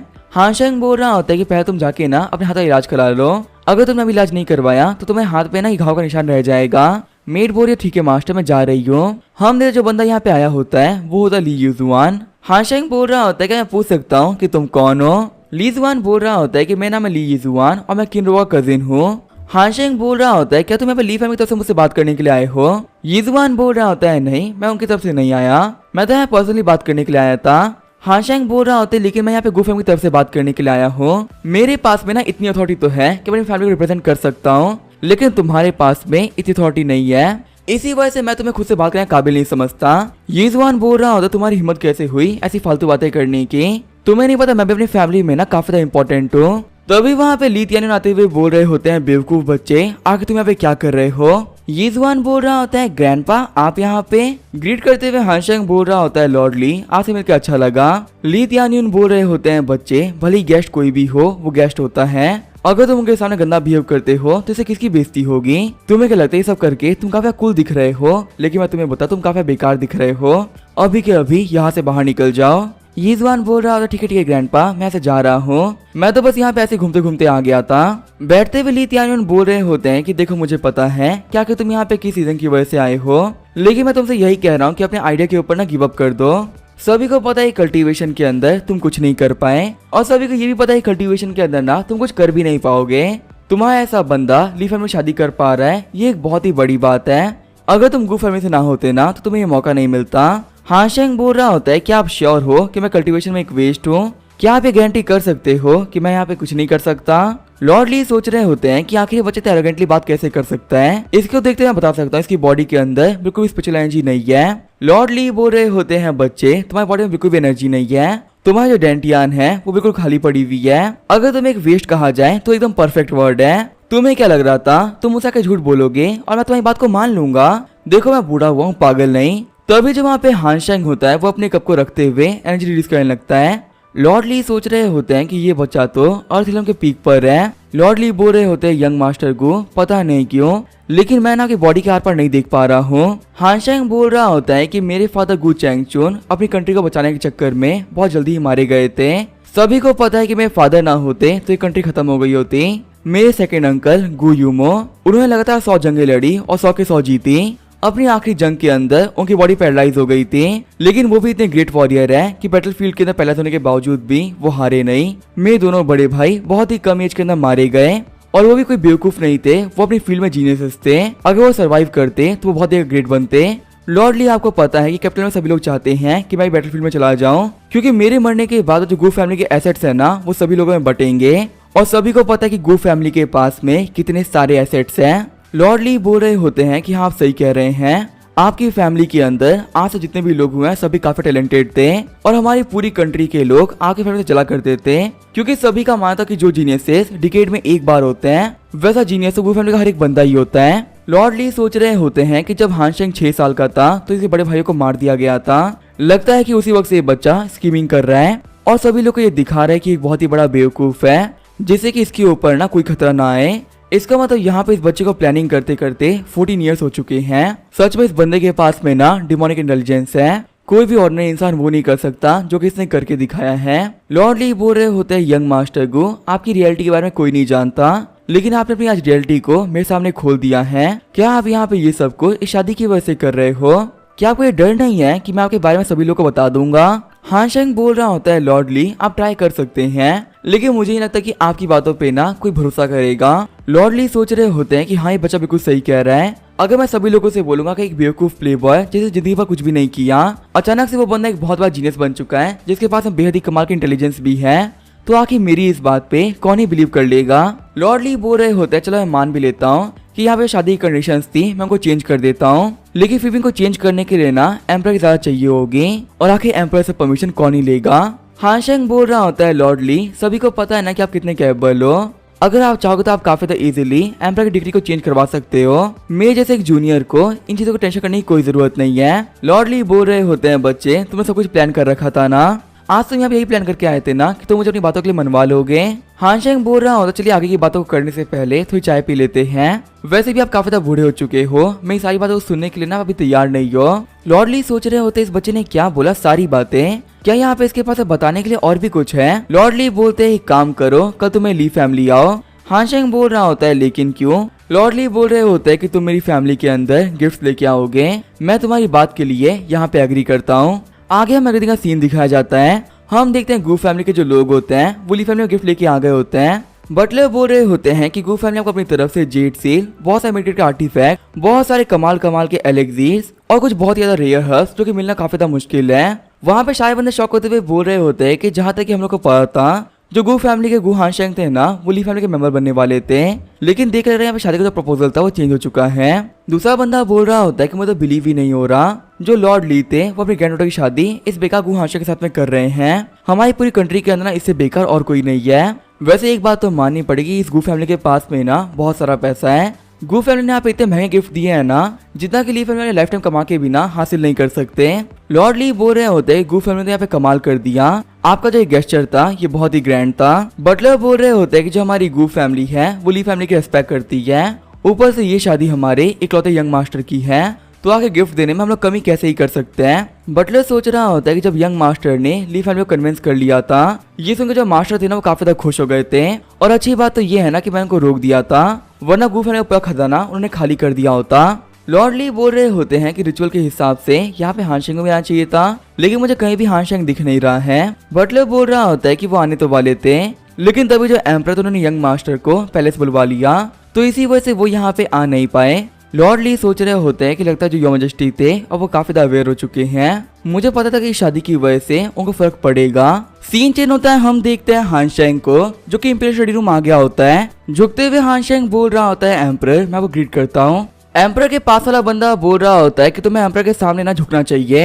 एम्परर को ग्रीट करने के लिए सभी लोग ना अपने घुटनों पे आते हैं, यहाँ पे खड़े खड़े उन्हें कोई ग्रीट नहीं करता। हानशेंग बोल रहा होता है योर मैजेस्टी आपको तो पता ही है मैं अपनी लाइफ में किसी भी चीज को ना सीरियसली नहीं लेता, और मुझे आप लोगों के कॉम्प्लिकेटेड ग्रीटिंग के तरीके समझ में ही नहीं आते। जितना मुझे आता था मैंने कर दिया, आगे तो मुझे कुछ आता ही नहीं है। उम्मीद है कि मैं सही से ग्रीट ना करने की वजह से आप गुस्सा नहीं करोगे। आगे बढ़ते हुए एम्परर तियान जी बोल रहे होते हैं बच्चे मैं तुम्हें बचपन से जानता हूँ, तुम्हें मैं ना अपने आंखों के सामने बड़ा होते हुए देखा है और मैं अच्छे से वाकिफ हूँ कि तुम एक कैसे इंसान हो। आगे बढ़ते हुए एम्परर बोल रहे होते हैं गू हानशेंग तुमने एम्परर से झूठ कहा है और तुम बहुत सन ऑफ हेवन के ऊपर ना एक ह्यूमिलेशन हो। तुम्हें पता है क्या कि तुमने कितना बड़ा क्राइम किया है। वहाँ पे एम्परर की एनर्जी को देखते हुए उनका बटलर भी घबरा गया होता है। हानशेंग बोल रहा होता है कि मुझे पता है कि मेरी रेपुटेशन काफी खराब है, लेकिन आप बोल रहे हो कि मैंने आपसे झूठ बोला है, ये मुझे समझ में नहीं आया। जहाँ तक कि मुझे याद है मैंने आपसे कुछ भी झूठ नहीं कहा। एम्परर बोल रहे होते हैं कि पास्ट में जो गू फैमिली के एल्डर्स थे उन्होंने मेरे साथ फाइट करी है और वर्ल्ड को कॉन्कर करने में ना मेरी काफी ज्यादा हेल्प भी करी है। तुम्हारे फादर एक बेहद ही कमाल के जनरल थे, तुम्हारा जो सेकंड अंकल है वो है ब्लड हीरो जनरल, और उनकी तारीफ में जितने भी वर्ड कहूँ ना उतने कम है। तुम्हारी पूरी फैमिली के जितने भी लोग हुए हैं ना वो सभी प्रोडिजीज हैं, ऐसे प्रोडिजी जिनके बारे में कोई नहीं कर पाता था। लेकिन एंड में आके आखिर उनकी फैमिली में कौन बचा, एक ऐसा बेकार बॉडी वाला बंदा जो ये कुछ नहीं कर सकता। क्या सुनने में तुम्हें बिलीव हो रहा है कि आखिर इतनी कमाल की फैमिली के अंदर कचरा कैसे पैदा हो सकता है। कल मेरे पास में ना मिनिस्टर ली आए थे और उन्होंने मुझसे रिक्वेस्ट करके शादी की अरेंजमेंट थी उनको चेंज करवा दिया। मिनिस्टर ली को मैं काफी अच्छे से जानता हूँ, वो एक बहुत ही समझदार इंसान है। अगर तुम सच में ऐसे बंदे होते जो कुछ नहीं कर सकता तो वो अपने बच्चे की शादी ना तुमसे कभी ना करवाते, और स्पेशली अपनी ग्रैंड डॉटर को तुम्हारी गू फैमिली में तो कभी नहीं भेजते। मैं यहाँ पे तुमसे आखिरी बार पूछ रहा हूँ क्या तुम कल्टीवेट कर सकते हो। हानशेंग बोल रहा होता है योर मैजेस्टी आप गलत समझ रहे हो, जो हमारे मिनिस्टर ली है ना वो शादी के लिए मेरी वजह से नहीं माने हैं, बल्कि हमारे तियानफे किंगडम के लिए माने हैं। आपको पता है कि जो हमारी गू फैमिली है वो एक मिलिट्री फैमिली है जिसके साथ है पूरी कंट्री के ना लाखों सोल्जर की इज्जत जुड़ी हुई है, और मैं अपनी गू फैमिली का इकलौता यंग मास्टर हूँ। अगर मेरी शादी ली फैमिली में हो गई तो आखिर जो हमारे सोल्जर्स हैं वो किन के लिए काम करेंगे। अगर हमारी गू फैमिली ही नहीं बची तो सोल्जर किस काम के। उन लोगों को ये लगा कि जो हमारी कंट्री के एम्परर है वो मिनिस्टर की वैल्यू नहीं करते, उन्होंने अपने मिनिस्टर की एक फैमिली को खत्म करवा दिया, तो आखिर हम जैसे सोल्जर्स की क्या ही वैल्यू करते होंगे। इससे होता था कि हमारे सोल्जर हमारे खिलाफ रेबेलियन कर दें। और आपको पता है जब मिनिस्टर ली है ना उनको अपने ग्रैंड डॉटर की मुझे शादी करवानी ही नहीं थी, वो तो इस मैटर में आप भी हैं, इसे तो शादी करवा रहे हैं, और उनको यहाँ पे लग रहा है ना कि जब शादी हो ही रही है तो किसी फैमिली में शादी हो जाए, इससे क्या ही फर्क पड़ता है। एम्परर बोल रहे होते हैं कि ऐसी बात है। हानशेंग बोल रहा होता है कि हाँ एम्परर ऐसी ही बात है। एम्परर बोल रहे होते हैं तो फिर तो ठीक है, अब यहाँ पे मैटर खींचने का कोई फायदा नहीं है, तुम्हें जा सकते हो। हानशेंग बोल रहा होता है ठीक है योर मैजेस्टी मैं जा रहा हूँ। हानशेंग के वहां से जाने के बाद बटलर बोल रहा होता है योर मैजेस्टी क्या आपको यहाँ पे यंग मास्टर को की बातों पर भरोसा हो रहा है। एम्परर बोल रहे होते हैं कि मुझे पता है वो मुझसे झूठ बोल रहा है। मेरे स्टडी रूम में एंटर करने के बाद से ही ना वो बच्चा बिल्कुल भी डरा हुआ नहीं था और वो काफी कॉन्फिडेंटली मुझसे बात कर रहा था। जिस बंदे के पास में एकदम बेकार बॉडी होगी ना वो मेरी पावर को देखते हुए काफी घबरा जाएगा, लेकिन हानशेंग ने ऐसा कुछ नहीं किया। मुझे पता है वो कल्टीवेट भी कर सकता है और वो काफी पावरफुल भी बन रहा है। बटलर बोल रहा होता है अगर ऐसी बात है तो आपने उनको पनिश क्यों नहीं किया, आखिर वो हमारी कंट्री के एम्परर से झूठ कैसे बोल सकते हैं। एम्परर बोल रहे होते हैं नहीं हमें वेट करना चाहिए, देखते जो हमारे गू फैमिली के थर्ड यंग मास्टर हैं आखिर वो क्या करने वाले हैं। पूरी कंट्री में जो गू फैमिली है वो मेरी फेवरेट फैमिली है, अगर उनका यंग मास्टर कुछ भी अच्छा करता है ना तो इससे मुझे काफी ज्यादा खुशी होगी। मैं यहाँ पे बीच में इंटरफेयर करके पूरी कहानी को खराब नहीं करने वाला। सीन चेंज होता है, हम लोगों को जुलिया रेस्टोरेंट का सीन दिखाया जाता है। हम देखते हैं रेस्टोरेंट के बाहर बहुत सारे लोग खड़े होते हैं, तभी वहाँ पे प्रिंस हैसी और प्रिंस जिजियान आते हैं। रेस्टोरेंट ओनर चैनफेंग बोल रहा होता है कि मानना पड़ेगा जो गू फैमिली और ली फैमिली है वो बहुत ही कमाल की फैमिलीज है। आज यहाँ पे सिर्फ उन लोगों की एंगेजमेंट सेरेमनी होने वाली है और इतनी सी चीज के लिए ना यहाँ पे प्रिंस तक आ चुके हैं। एक बंदा बोल रहा होता है बॉस आज हमारे पास में ना बहुत सारे पावरफुल लोग आ रखे हैं, मुझे लगता है कि हमको अपने स्टाफ को ना काफी बढ़ा देना चाहिए। यहाँ पे एक एक बंदा इतनी पावर होल्ड करता है कि अगर वो लोग यहाँ पे गलती से भी नाराज हो गए ना तो हमें पक्का से बर्बाद कर देंगे, तो इसी वजह से कोई भी गलती करना हम अफोर्ड नहीं कर सकते। चैनफेंग बोल रहा होता है कि तुम मुझसे पूछ क्यों रहे हो, फटाफट से हमारे स्टाफ को डबल कर दो। एक काम कर, सारे के सारे बंदों को यहीं पे लगा दो, एक एक गेस्ट के पीछे ना कम से कम एक वेटर होना चाहिए। फिर जो वहाँ पे ली फैमिली होती है वो रेस्टोरेंट में एंटर कर गई होती है। वहाँ पे सारे बंदे बोल रहे होते हैं कि यही मिस ली है, सच में देखने में तो काफी खूबसूरत है। बेकार बात तो ये है ना कि ये बोल नहीं सकते। हानशेंग भी सोच रहा होता है कि सच में ये तो बहुत ही कमाल की दिखती है। ग्रैंडपा बोल रहे होते हैं बेवकूफ बच्चे, आखिर तुम्हें घुर किसको रहे हो, फटाफट से मेरे साथ में ना उन लोगों को ग्रीट करने के लिए चलो। ग्रैंडपा बोल रहे होते हैं ओल्डली ये बात माननी पड़ेगी, आपने यहाँ पे अरेंजमेंट ना काफी अच्छी करवाई है। ली तियानन बोल रहे होते हैं कि मैं आपको बता दूं मेरे लिए मेरी ग्रैंड डॉटर बहुत इंपॉर्टेंट है। मैं उम्मीद करता हूँ कि अभी गुफन में जाने के बाद में इसे कोई दिक्कत नहीं आएगी। अगर मेरी ग्रैंड डॉटर को एक भी दिक्कत आई ना तो मुझे इस बात से फर्क नहीं पड़ेगा कि आपके पास में कितनी बड़ी मिलिट्री है, हमारी ली फैमिली आपके खिलाफ हो जाएगी। ग्रैंडपा बोल रहे होते हैं कि एक बात याद रखो, तुम्हारी जो ग्रैंड डॉटर है वो मेरी ग्रैंड डॉटर इन लॉ है और शायद से तुम्हारी ग्रैंड डॉटर को कोई परेशान कर भी सकता है, लेकिन मेरी ग्रैंड डॉटर इन लॉ को ना कोई परेशान नहीं कर सकता। अगर तुम्हारी फैमिली ने भी मेरी बच्चों कुछ भी किया ना तो तुम भी नहीं बचोगे। ली तियान्युन सोच रहे होते हैं कि सच में जो ये बच्चा है हानशेंग आखिर इतना स्मार्ट कैसे हो सकता है। यहाँ पे जो ओल्ड गू है उनको देख के पता चल रहा है कि उनको यहाँ पे हानशेंग के बारे में ना कुछ भी नहीं पता। जब ओल्ड गू को पता चलेगा कि उनकी फैमिली का बच्चा जो कि हमेशा एक जीनियस था उसने एक बेवकूफ बनने की एक्टिंग करी है, ताकि वो कैसे रिएक्ट करेंगे। सच में इतना बड़ा जनरल भी अपने पोते के हाथों बेवकूफ बनता आ रहा है। ली तियानुन बोल रहे होते हैं कि आज की एंगेजमेंट गु और ली फैमिली के बीच में है। क्या आज यहाँ पे इस कमाल के मौके पे यंग मास्टर गु आप कुछ कहना नहीं चाहोगे? मिस ली सोच रही होती है कि आगे इस गु हानशेंग के बारे में ऐसा क्या खास है जो कि मेरे ग्रैंडपा इसकी इतनी वैल्यू कर रहे हैं। हानशेंग बोल रहा होता है कि मैं मानता हूँ कि हमारी एज में थोड़ा सा अंतर है, लेकिन जब तक कि मिस ली की वजह से मेरा सर नहीं झुकेगा, मैं कभी इनका सर नहीं झुकने दूंगा और ये मेरा इटर्नल प्रॉमिस है। वहाँ पे सारे बंदे बोल रहे होते हैं कि इस कमीने की बोलने की हिम्मत कैसे हुई। सभी को पता है कि मिस ली हमारे पूरे कैपिटल की सबसे टैलेंटेड लड़की है, वो इतनी कमाल की है ना कि प्रिंस उससे शादी करना चाहते थे, लेकिन जब यहाँ पे इस कमीने को ये मौका मिल रहा है तो इसकी वैल्यू नहीं कर रहा। सेकंड अंकल सोच रहे होते हैं कि सच में इस बच्चे को पता है कि दिक्कत कैसे खड़ी करनी है। फिर आगे बढ़ते हुए मेट बोल रही होती है कि अब जो हमारी मिस ली है वो लिख के बताएंगी कि आखिर वो अभी कैसा फील कर रही है। सभी लोग सोच रहे होते हैं कि आखिर जो मिस ली है वो क्या लिखेंगी, तभी मिस ली पेपर के ऊपर फेट लिख देती है।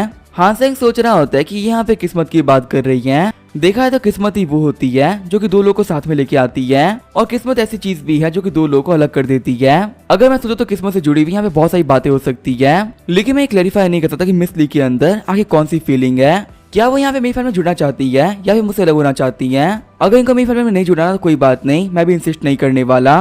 पर एक सेकंड को देख के लग तो नहीं रहा कि इन्हें कोई भी दिक्कत है शादी से। आगे बढ़ते हुए हानशेंग बोल रहा होता है मिस ली, मैंने पास्ट में बहुत सारी गलतियां करी है और उम्मीद है कि मेरी गलतियों को आप भूल चुकी होंगी। मैं आपको प्रॉमिस करता हूँ कि आने वाली लाइफ के अंदर आपको कोई दिक्कत नहीं आएगी। तभी जब मिस ली होती है वो हानशेंग के हाथ में हाथ रख देती है। शर्माते हुए हानशेंग सोच रहा होता है कि मानना पड़ेगा लड़की क्यूट तो है। तभी यहाँ पे कोई अनाउंस करता है कि जो प्रिंसेस योंग है वो यहाँ पे आ चुकी है। सारे बंदे बोल रहे होते हैं कि शायद प्रिंसेस योंग है, उनकी शादी होने वाली थी ना। वहाँ पे सभी झुकते हुए बोल रहे होते हैं प्रिंसेस योंग हम आपको ग्रीट करते हैं। दोनों प्रिंसेस बोल रहे होते हैं सिस्टर आप यहाँ पे क्या कर रही हो? प्रिंसेस योंग बोल रही होती है कि फाइनली तुम अपने घर से बाहर तो आए, तुम्हारी वजह से मुझे कितना इंतजार करना पड़ा है। हम देखते प्रिंसेस योंग को देखते हुए सेकंड अंकल काफी शॉक हो गए होते हैं। फिर हमें फ्लैशबैक का सीन दिखाया जाता है। प्रिंसेस बोल रही होती है ब्लड जनरल अपना ख्याल रखिएगा। सेकंड अंकल बोल रहे होते हैं प्रिंसेस मेरे वापस आने का वेट करना, वापस आने के बाद में ना मैं अपने प्रॉमिस को कंप्लीट कर दूंगा। प्रिंसेस योंग बोल रही होती है कि तुम उस बैटल से वापस तो आए, लेकिन तुमने अपने प्रॉमिस को कभी कंप्लीट नहीं किया, यहाँ तक कि मुझे देखने से भी तुमने मना कर दिया था। देखो अब तो 5 साल बीत चुके हैं, क्या तुम मुझे कोई आंसर नहीं दे सकते? हानशेंग सोच रहा होता है कि आज से 5 साल पहले बॉर्डर में बहुत बड़ी दिक्कत आ गई थी। तब जो मैं सेकंड अंकल थे वो अपनी सूची आर्मी को लेकर फाइट करने गए थे, लेकिन उसी फाइट के अंदर इनके पांव पैरालाइज हो गए। वापस आने के बाद मेरे सेकंड अंकल पूरी तरह चेंज हो चुके थे। ये हमेशा अपने कमरे के अंदर खुद को बंद रखते हैं और ये कभी भी किसी से भी बात करना पसंद नहीं करते। इन्होंने प्रिंसेस योंग को भी एक लेटर लिखा था जिसमें कि उन्होंने साफ साफ मना कर दिया कि अब ये ब्लड जनरल नहीं है। जिस बंदे ने प्रिंसेस से वादा किया था वो ब्लड जनरल था, लेकिन अब वो ब्लड जनरल मारा जा चुका है। इसी वजह सेकंड अंकल अपना प्रॉमिस पूरा नहीं कर सकते। हम देखते हैं अभी जो सेकंड अंकल होते हैं वो कुछ नहीं कह रहे होते हैं। वही जो है प्रिंसेस होती है उन्हें रोना स्टार्ट कर दिया होता है। सेकंड अंकल बोलते हैं हान शेंग मैं बहुत ज्यादा थक चुका हूँ, अब मैं यहाँ पे और नहीं रुक सकता, मुझे वापस लेके चलो। हान शेंग बोला ठीक है अंकल मैं आपको लेके चल रहा हूँ। तभी सेकंड प्रिंसेस बोलती है गु यूमो एक सेकंड रुको, मैं तुमसे यहाँ पे ना आखिरी बार पूछ रही हूँ, क्या तुम हमारे रिश्ते को एक नाम नहीं दे सकते? गु हानशेंग बोलते हैं प्रिंसेस मैंने तो पहले ही बोल रखा है, आपको जैसे प्रॉमिस किया था ना वो ब्लड जनरल था और अब इस वर्ल्ड के अंदर कोई ब्लड जनरल नहीं बचा। शायद अगर वो होता तो उसने अपने प्रॉमिस को कब कंप्लीट कर दिया होता। रोते हुए प्रिंसेस बोल रही होती है ठीक है अब मैं समझ चुकी हूँ, 5 महीने के अंदर मैं नैनियन किंगडम चली जाऊंगी, वहाँ के होने वाले किंग से मेरी शादी होने वाली है। हमारी शादी दोनों कंट्रीज के बीच में ना रिलेशन स्टैब्लिश करने के लिए हो रही है। वहाँ पे सारे बंदे बोल रहे होते हैं क्या नैनियन किंगडम, ये तो एक बहुत ही हाई रैंक की डायनेस्टी है, अगर इन लोगों की शादी हो रही है ना तो पक्का से एम्परर के पास में कोई चॉइस नहीं होगी। एम्परर भी शादी को ना बिल्कुल नहीं तोड़ सकते क्योंकि नैनियन किंगडम एक बहुत ही पावरफुल किंगडम है और उनको ऑफेंड करने की पावर हमारे पास में नहीं है। हमारी जो प्रिंसेस है सच में काफी ज्यादा अच्छी है, वो अपनी कंट्री के लिए अपनी कंट्री को ही छोड़ के जा रही है। ग्रैंडपा बोल रहे होते हैं कि आज की ये सेरेमनी यहीं पे खत्म होती है, आप लोग का यहाँ पे आने के लिए बहुत बहुत शुक्रिया। आगे वो सभी लोग गुफे में कोटेट में आ गए होते हैं। हानशेंग बोल रहा होता है सेकंड अंकल क्या आप प्रिंसेस योंग की शादी को नैनियन किंगडम में होने दोगे, क्या आप इसके लिए कुछ भी नहीं करने वाले? सेकंड अंकल बोल रहे होते हैं कि मैं क्या ही कर सकता हूँ, मेरे तो पाँव भी काम नहीं करते, प्रिंसेस की बराबरी कर लूँ ऐसा मेरे पास में कुछ भी नहीं है, तुम्हें बताओ ना आखिर मैं उनको क्या ही ऑफर करूंगा, अगर मैं प्रिंस से जाके उनके लिए फाइट भी करता तो किस बेसिस पे करूं? हानशेंग बोल रहा होता सेकंड अंकल कल सुबह से ही ना जैसे सुबह के 5 बजे आपको जुआन को यूज करना है अपने पाँव को ठीक करने के लिए, आपको तकरीबन आधे घंटे तक अपने मेडियन के अंदर एनर्जी फ्लो करनी है। सेकंड अंकल बोल रहे होते हैं बच्चे तुम्हारे कहने का मतलब क्या है? हानशेंग बोल रहा होता है सेकंड अंकल आप बस इतना समझ लो जल्दी आप खड़े होने वाले हो। शॉक होते हुए सेकंड अंकल बोल रहे होते हैं कि तुमने क्या बोला, मैं खड़ा होने वाला हूँ, पर आखिर मैं खड़ा कैसे होऊंगा? हानशेंग बोल रहा होता है सेकंड अंकल आप वो करो तो सही जो मैं बोल रहा हूँ, सही वक्त आने पे ना मैं आपको बता दूंगा कि आखिर मैं क्या कर रहा था, आप जाके आराम करिए तब तक के लिए मैं चलता हूँ। हानशेंग सोच रहा होता है नैनियन किंगडम के लोगों मैं यहाँ पे यही उम्मीद करूंगा शादी से तो चुपचाप बैक ऑफ कर जाओ, अगर तुम्हें नहीं करते तो मुझे काफी डर है कि बिना किसी बात के एक डायनेस्टी खत्म हो जाएगी। अभी मेरा मन नहीं है कि मैं डायनेस्टी खत्म कर दूं। आगे हमें अगली सुबह का सीन दिखाया जाता है। हम देखते हैं मिस ली को जो कि आराम से बैठे खाना खा रही होती है। ग्रैंडपा बोल रहे होते हैं किनरुओ अगर तुम्हें कुछ और भी खाना हो ना तो यहाँ पे मंगवा लेना, वैसे मैंने अपने हिसाब से ना यहाँ पे थोड़ा बहुत खाना मंगा रखा है, अगर तुम्हें पसंद नहीं आता तो कोई बात नहीं तुम्हारे लिए और खाना आ जाएगा, कुछ ही बोलने से पहले ना शर्माना मत। हानशेंग बोल रहा होता है सेकंड अंकल आखिर यहाँ पे क्या चल रहा है, अभी मेरी और मिस की शादी नहीं हुई तो यहाँ पे क्या कर रही है? सेकंड अंकल बोल रहे होते हैं बच्चे तुम एक बहुत बड़े बेवकूफ हो, तुम भूल गए हमारे किंगडम के अंदर एक बहुत बड़ा रिचुअल चलता आ रहा है, एंगेजमेंट के बाद जो ब्राइड होती है वो कुछ दिनों के लिए ग्रूम में घर पे रहती है ताकि माना जा सके कि उनका रिश्ता पक्का हो चुका है। तुम्हें और मिस ली को देखो भले यहाँ पे बोल नहीं सकती है लेकिन हर एक चीज में ना वो तुमसे बहुत ज्यादा बेहतर है, मानना पड़ेगा तुम्हारी किस्मत काफी ज्यादा अच्छी है। ग्रैंडपा बोल रहे होते हैं किनरुओ आज तुम हानशेंग के साथ में ना हर एक जगह घूमना, हमारी गुफा में जो कोटियाड है ना वो बहुत बड़ा है, अगर तुम्हें हमारे सिटी के अंदर भी कुछ पसंद आता है तो इस बेवकूफ को बोल देना, इसको मैंने बहुत सारे पैसे दे रखे हैं ये कुछ भी खरीद लेगा, और अगर ये कमीना हानशेंग कुछ भी करने में दिक्कत करे तो मुझे बता देना, इसे क्या समझाना है ना वो मुझे काफी अच्छे से पता है। वहाँ पे हानशेंग का हाथ पकड़ने की वजह से मिस ली काफी शर्मा रही होती है। ग्रैंडपा सोच रहे होते हैं कि पास में इस लड़के ने सिर्फ लड़कियों को घूरा है, पर आज जब यहाँ पे इसके सामने कंट्री की नंबर 1 ब्यूटी आई है तो ये चुप हो चुका है, सच में हमारा ये हानशेंग बहुत बड़ा बेवकूफ है। फिर ग्रैंडपा ने हानशेंग और मिस ली को घर के बाहर भेज दिया होता है। ग्रैंडपा बोल रहे होते हैं कि आज का मौसम काफी ज्यादा अच्छा है तो लोग बाहर ही घूमो, डिनर के लिए भी ना घर में मत आना, बाहर ही खाना खा लेना। वॉक करते जो मिस ली होती है वो हानशेंग को ही देख रही होती है, वही हानशेंग रास्ते में देखता है स्पेशल मेडिसिन पवेलियन को। हानशेंग सोच रहा होता है कि सेकंड अंकल को हील करने के लिए मुझे यहाँ से कोई लेना चाहिए, प्रिंसेस योंग की शादी वाला मैटर है वो काफी ज्यादा अर्जेंट है, अगर मैं कोई मेडिसिन खरीद लूंगा ना तो वो काफी ज्यादा अच्छा रहेगा, हो सकता है कि मेरे सेकंड अंकल ब्रेक थ्रू कर जाए। हानशेंग बोल रहा होता है मिस ली आप 2 सेकंड वेट करिए, मुझे यहाँ पे शॉप से ना कुछ खरीदना था, मैं यहाँ पे खरीद के आता हूँ फिर हम लोग आगे चलेंगे। तभी जहाँ मिस ली होती है और सर जाते हुए हाँ कह देती है। थोड़ी देर बाद जो हानशेंग होता है वो मेडिसिन खरीद के बाहर आ गया होता है। हानशेंग सोच रहा होता है कि मैंने यहाँ पे थोड़ी सी बोन स्पिरिट ग्रास और टोंगचेंग वुड लिया है और इसका ही बिल काफी बड़ा बन गया था, मानना पड़ेगा इस वर्ल्ड के अंदर जो मेडिसिन हर्ब्स है वो बहुत ही महंगी बिकती है। तभी हानशेंग नोटिस करा साइड में 2 बंदों को जो कि मिस ली को देखते हुए बोल रहे होते हैं कि तो ली फैमिली की डॉटर है ना, वही डॉटर जो कि कुछ बोल नहीं सकती है। एक बात तो कहनी पड़ेगी कि काफी खूबसूरत है लेकिन फिर भी है तो डिसेबल ही ना, एक गूंगी लड़की और एक प्लेबॉय लड़का, सच में एक दूसरे के लिए ये बिल्कुल परफेक्ट मैच है। पता है इस मिस ली की किस्मत काफी ज्यादा खराब है, ये हमारे पूरे कैपिटल की सबसे खूबसूरत और टैलेंटेड लड़की है, लेकिन इसे बोल ना पाने की वजह से इसे कैसा हस्बैंड मिल रहा है। तभी वहाँ पे आते हुए हानशेंग बोल रहा होता है कि इससे क्या फर्क पड़ता है अगर ये बोल नहीं सकती, फिर भी जो हमारी किनरो की एबिलिटीज है वो एक्सेप्शनल है। यहाँ तक कि हमारे कंट्री के एम्परर ने भी इन्हें काफी तारीफ कर रखी है। तुम यहाँ पे खड़े खड़े फालतू चीजें डिस्कस कर रहे हो, क्या तुम्हें लगता है कि इनके सामने खड़े होने के तुम वर्दी भी हो? हानशेंग को देखते हुए बंदे वहाँ से भाग गए होते हैं।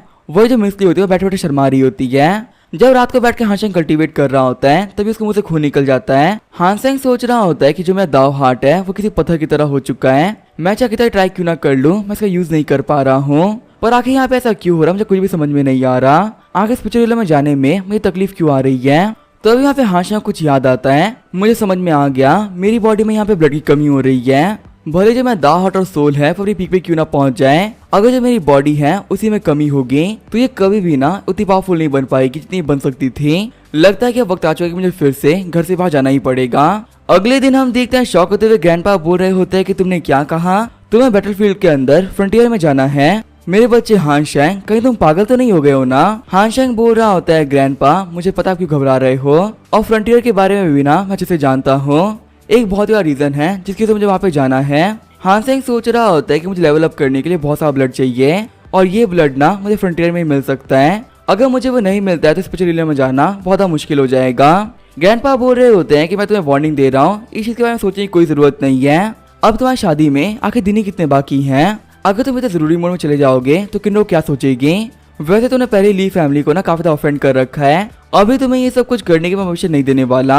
हानशेंग बोल रहा होता है ग्रैंडपा मुझे आप ही बताइए आखिर मैं कब तक आप लोग के अंडर में रहूंगा बिना आप लोग की प्रोटेक्शन के। आखिर मैं हुई क्या, मुझे फ्रंटियर में जाके जिंदगी और मौत को करीब से देखना है। मुझे भी महसूस करना है कि आखिर गो फैमिली का हर एक बंदा बैटलफील्ड में क्यों रहा है। हमारे फैमिली के ज्यादातर मेंबर्स बैटलफील्ड में ही मरे हैं, तो वहां जाए बिना उनकी ग्रेटनेस को मैं फील नहीं कर सकता। और रही बात किनरुओ की तो मैं उससे माफी मांग लूंगा, वो एक काफी अच्छी लड़की है, वो मुझे पक्का से माफ कर देगी। चिढ़ते हुए ग्रैंडपा बोल रहे होते लड़के तुम ज्यादा नहीं बोल रहे हो।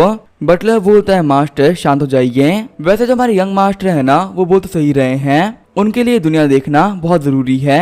वैसे भी हमारी मिलिट्रीज को आगे इनको ही कंट्रोल करना है, अगर इनके पास में एक्सपीरियंस होगा तो ये तो काफी अच्छी चीज है ना। आप टेंशन मत लीजिए, मैं इनके लिए काफी नॉर्मल सी पोजीशन को अरेंज करवा दूंगा जिसके ऊपर इनकी लाइफ के ऊपर ना कोई खतरा ना आए। तभी जो ग्रैंडपा होता है वो हानशेंग को टोकन दे देते हैं। ग्रैंडपा बोल रहे होते हैं कि ये टोकन एक जनरल का टोकन है, तुम्हारे अपॉइंटमेंट लेटर को ना मैं बाद में लिख दूंगा, अभी तुम इसका यूज करते हुए किसी को भी कमांड दे सकते हो, और अगर तुम्हारी लाइफ के ऊपर जरा सा भी खतरा आता है तो इसका यूज कर तुम खुद को बचाने के लिए पूरी एक आर्मी को भी यूज कर सकते हो। मेरी बात याद रखना, अपनी लाइफ के ऊपर बिल्कुल भी डेंजर मत लेना। खुश होते हुए हानशेंग बोल रहा होता है हाँ ग्रैंडपा मैं समझ गया, मुझे टोकन देने के लिए आपका बहुत बहुत शुक्रिया। फिर जो हानशेंग होता है मिस ली के पास में आ गया होता है। हानशेंग बोल रहा होता है मिस ली मैं फ्रंटियर जा रहा हूँ, मैं आपसे भी यही बोलूंगा कि आप ली फैमिली में चले जाइए और वहाँ पे जाकर मैं चीजों को लेके ना आगे की प्लानिंग करिए, हमारी शादी की डेट से पहले मैं पक्का से वापस आ जाऊंगा। तभी जो मिस ली होती है वो लिखती है सेफ जर्नी। हानशेंग सोच रहा होता है कि यहाँ पे इनको देख के लग रहा है कि इनको शादी से कोई भी दिक्कत नहीं है, ये यहाँ पे मुझे बोल रही है कि मेरी जर्नी सेफ रहे और मैं जल्दी वापस लौटूं। फिर हंसते हुए हानशेंग बोल रहा होता है कि आप यहाँ वेट करना, आप सभी लोगों के लिए मैं जरूर वापस आऊंगा।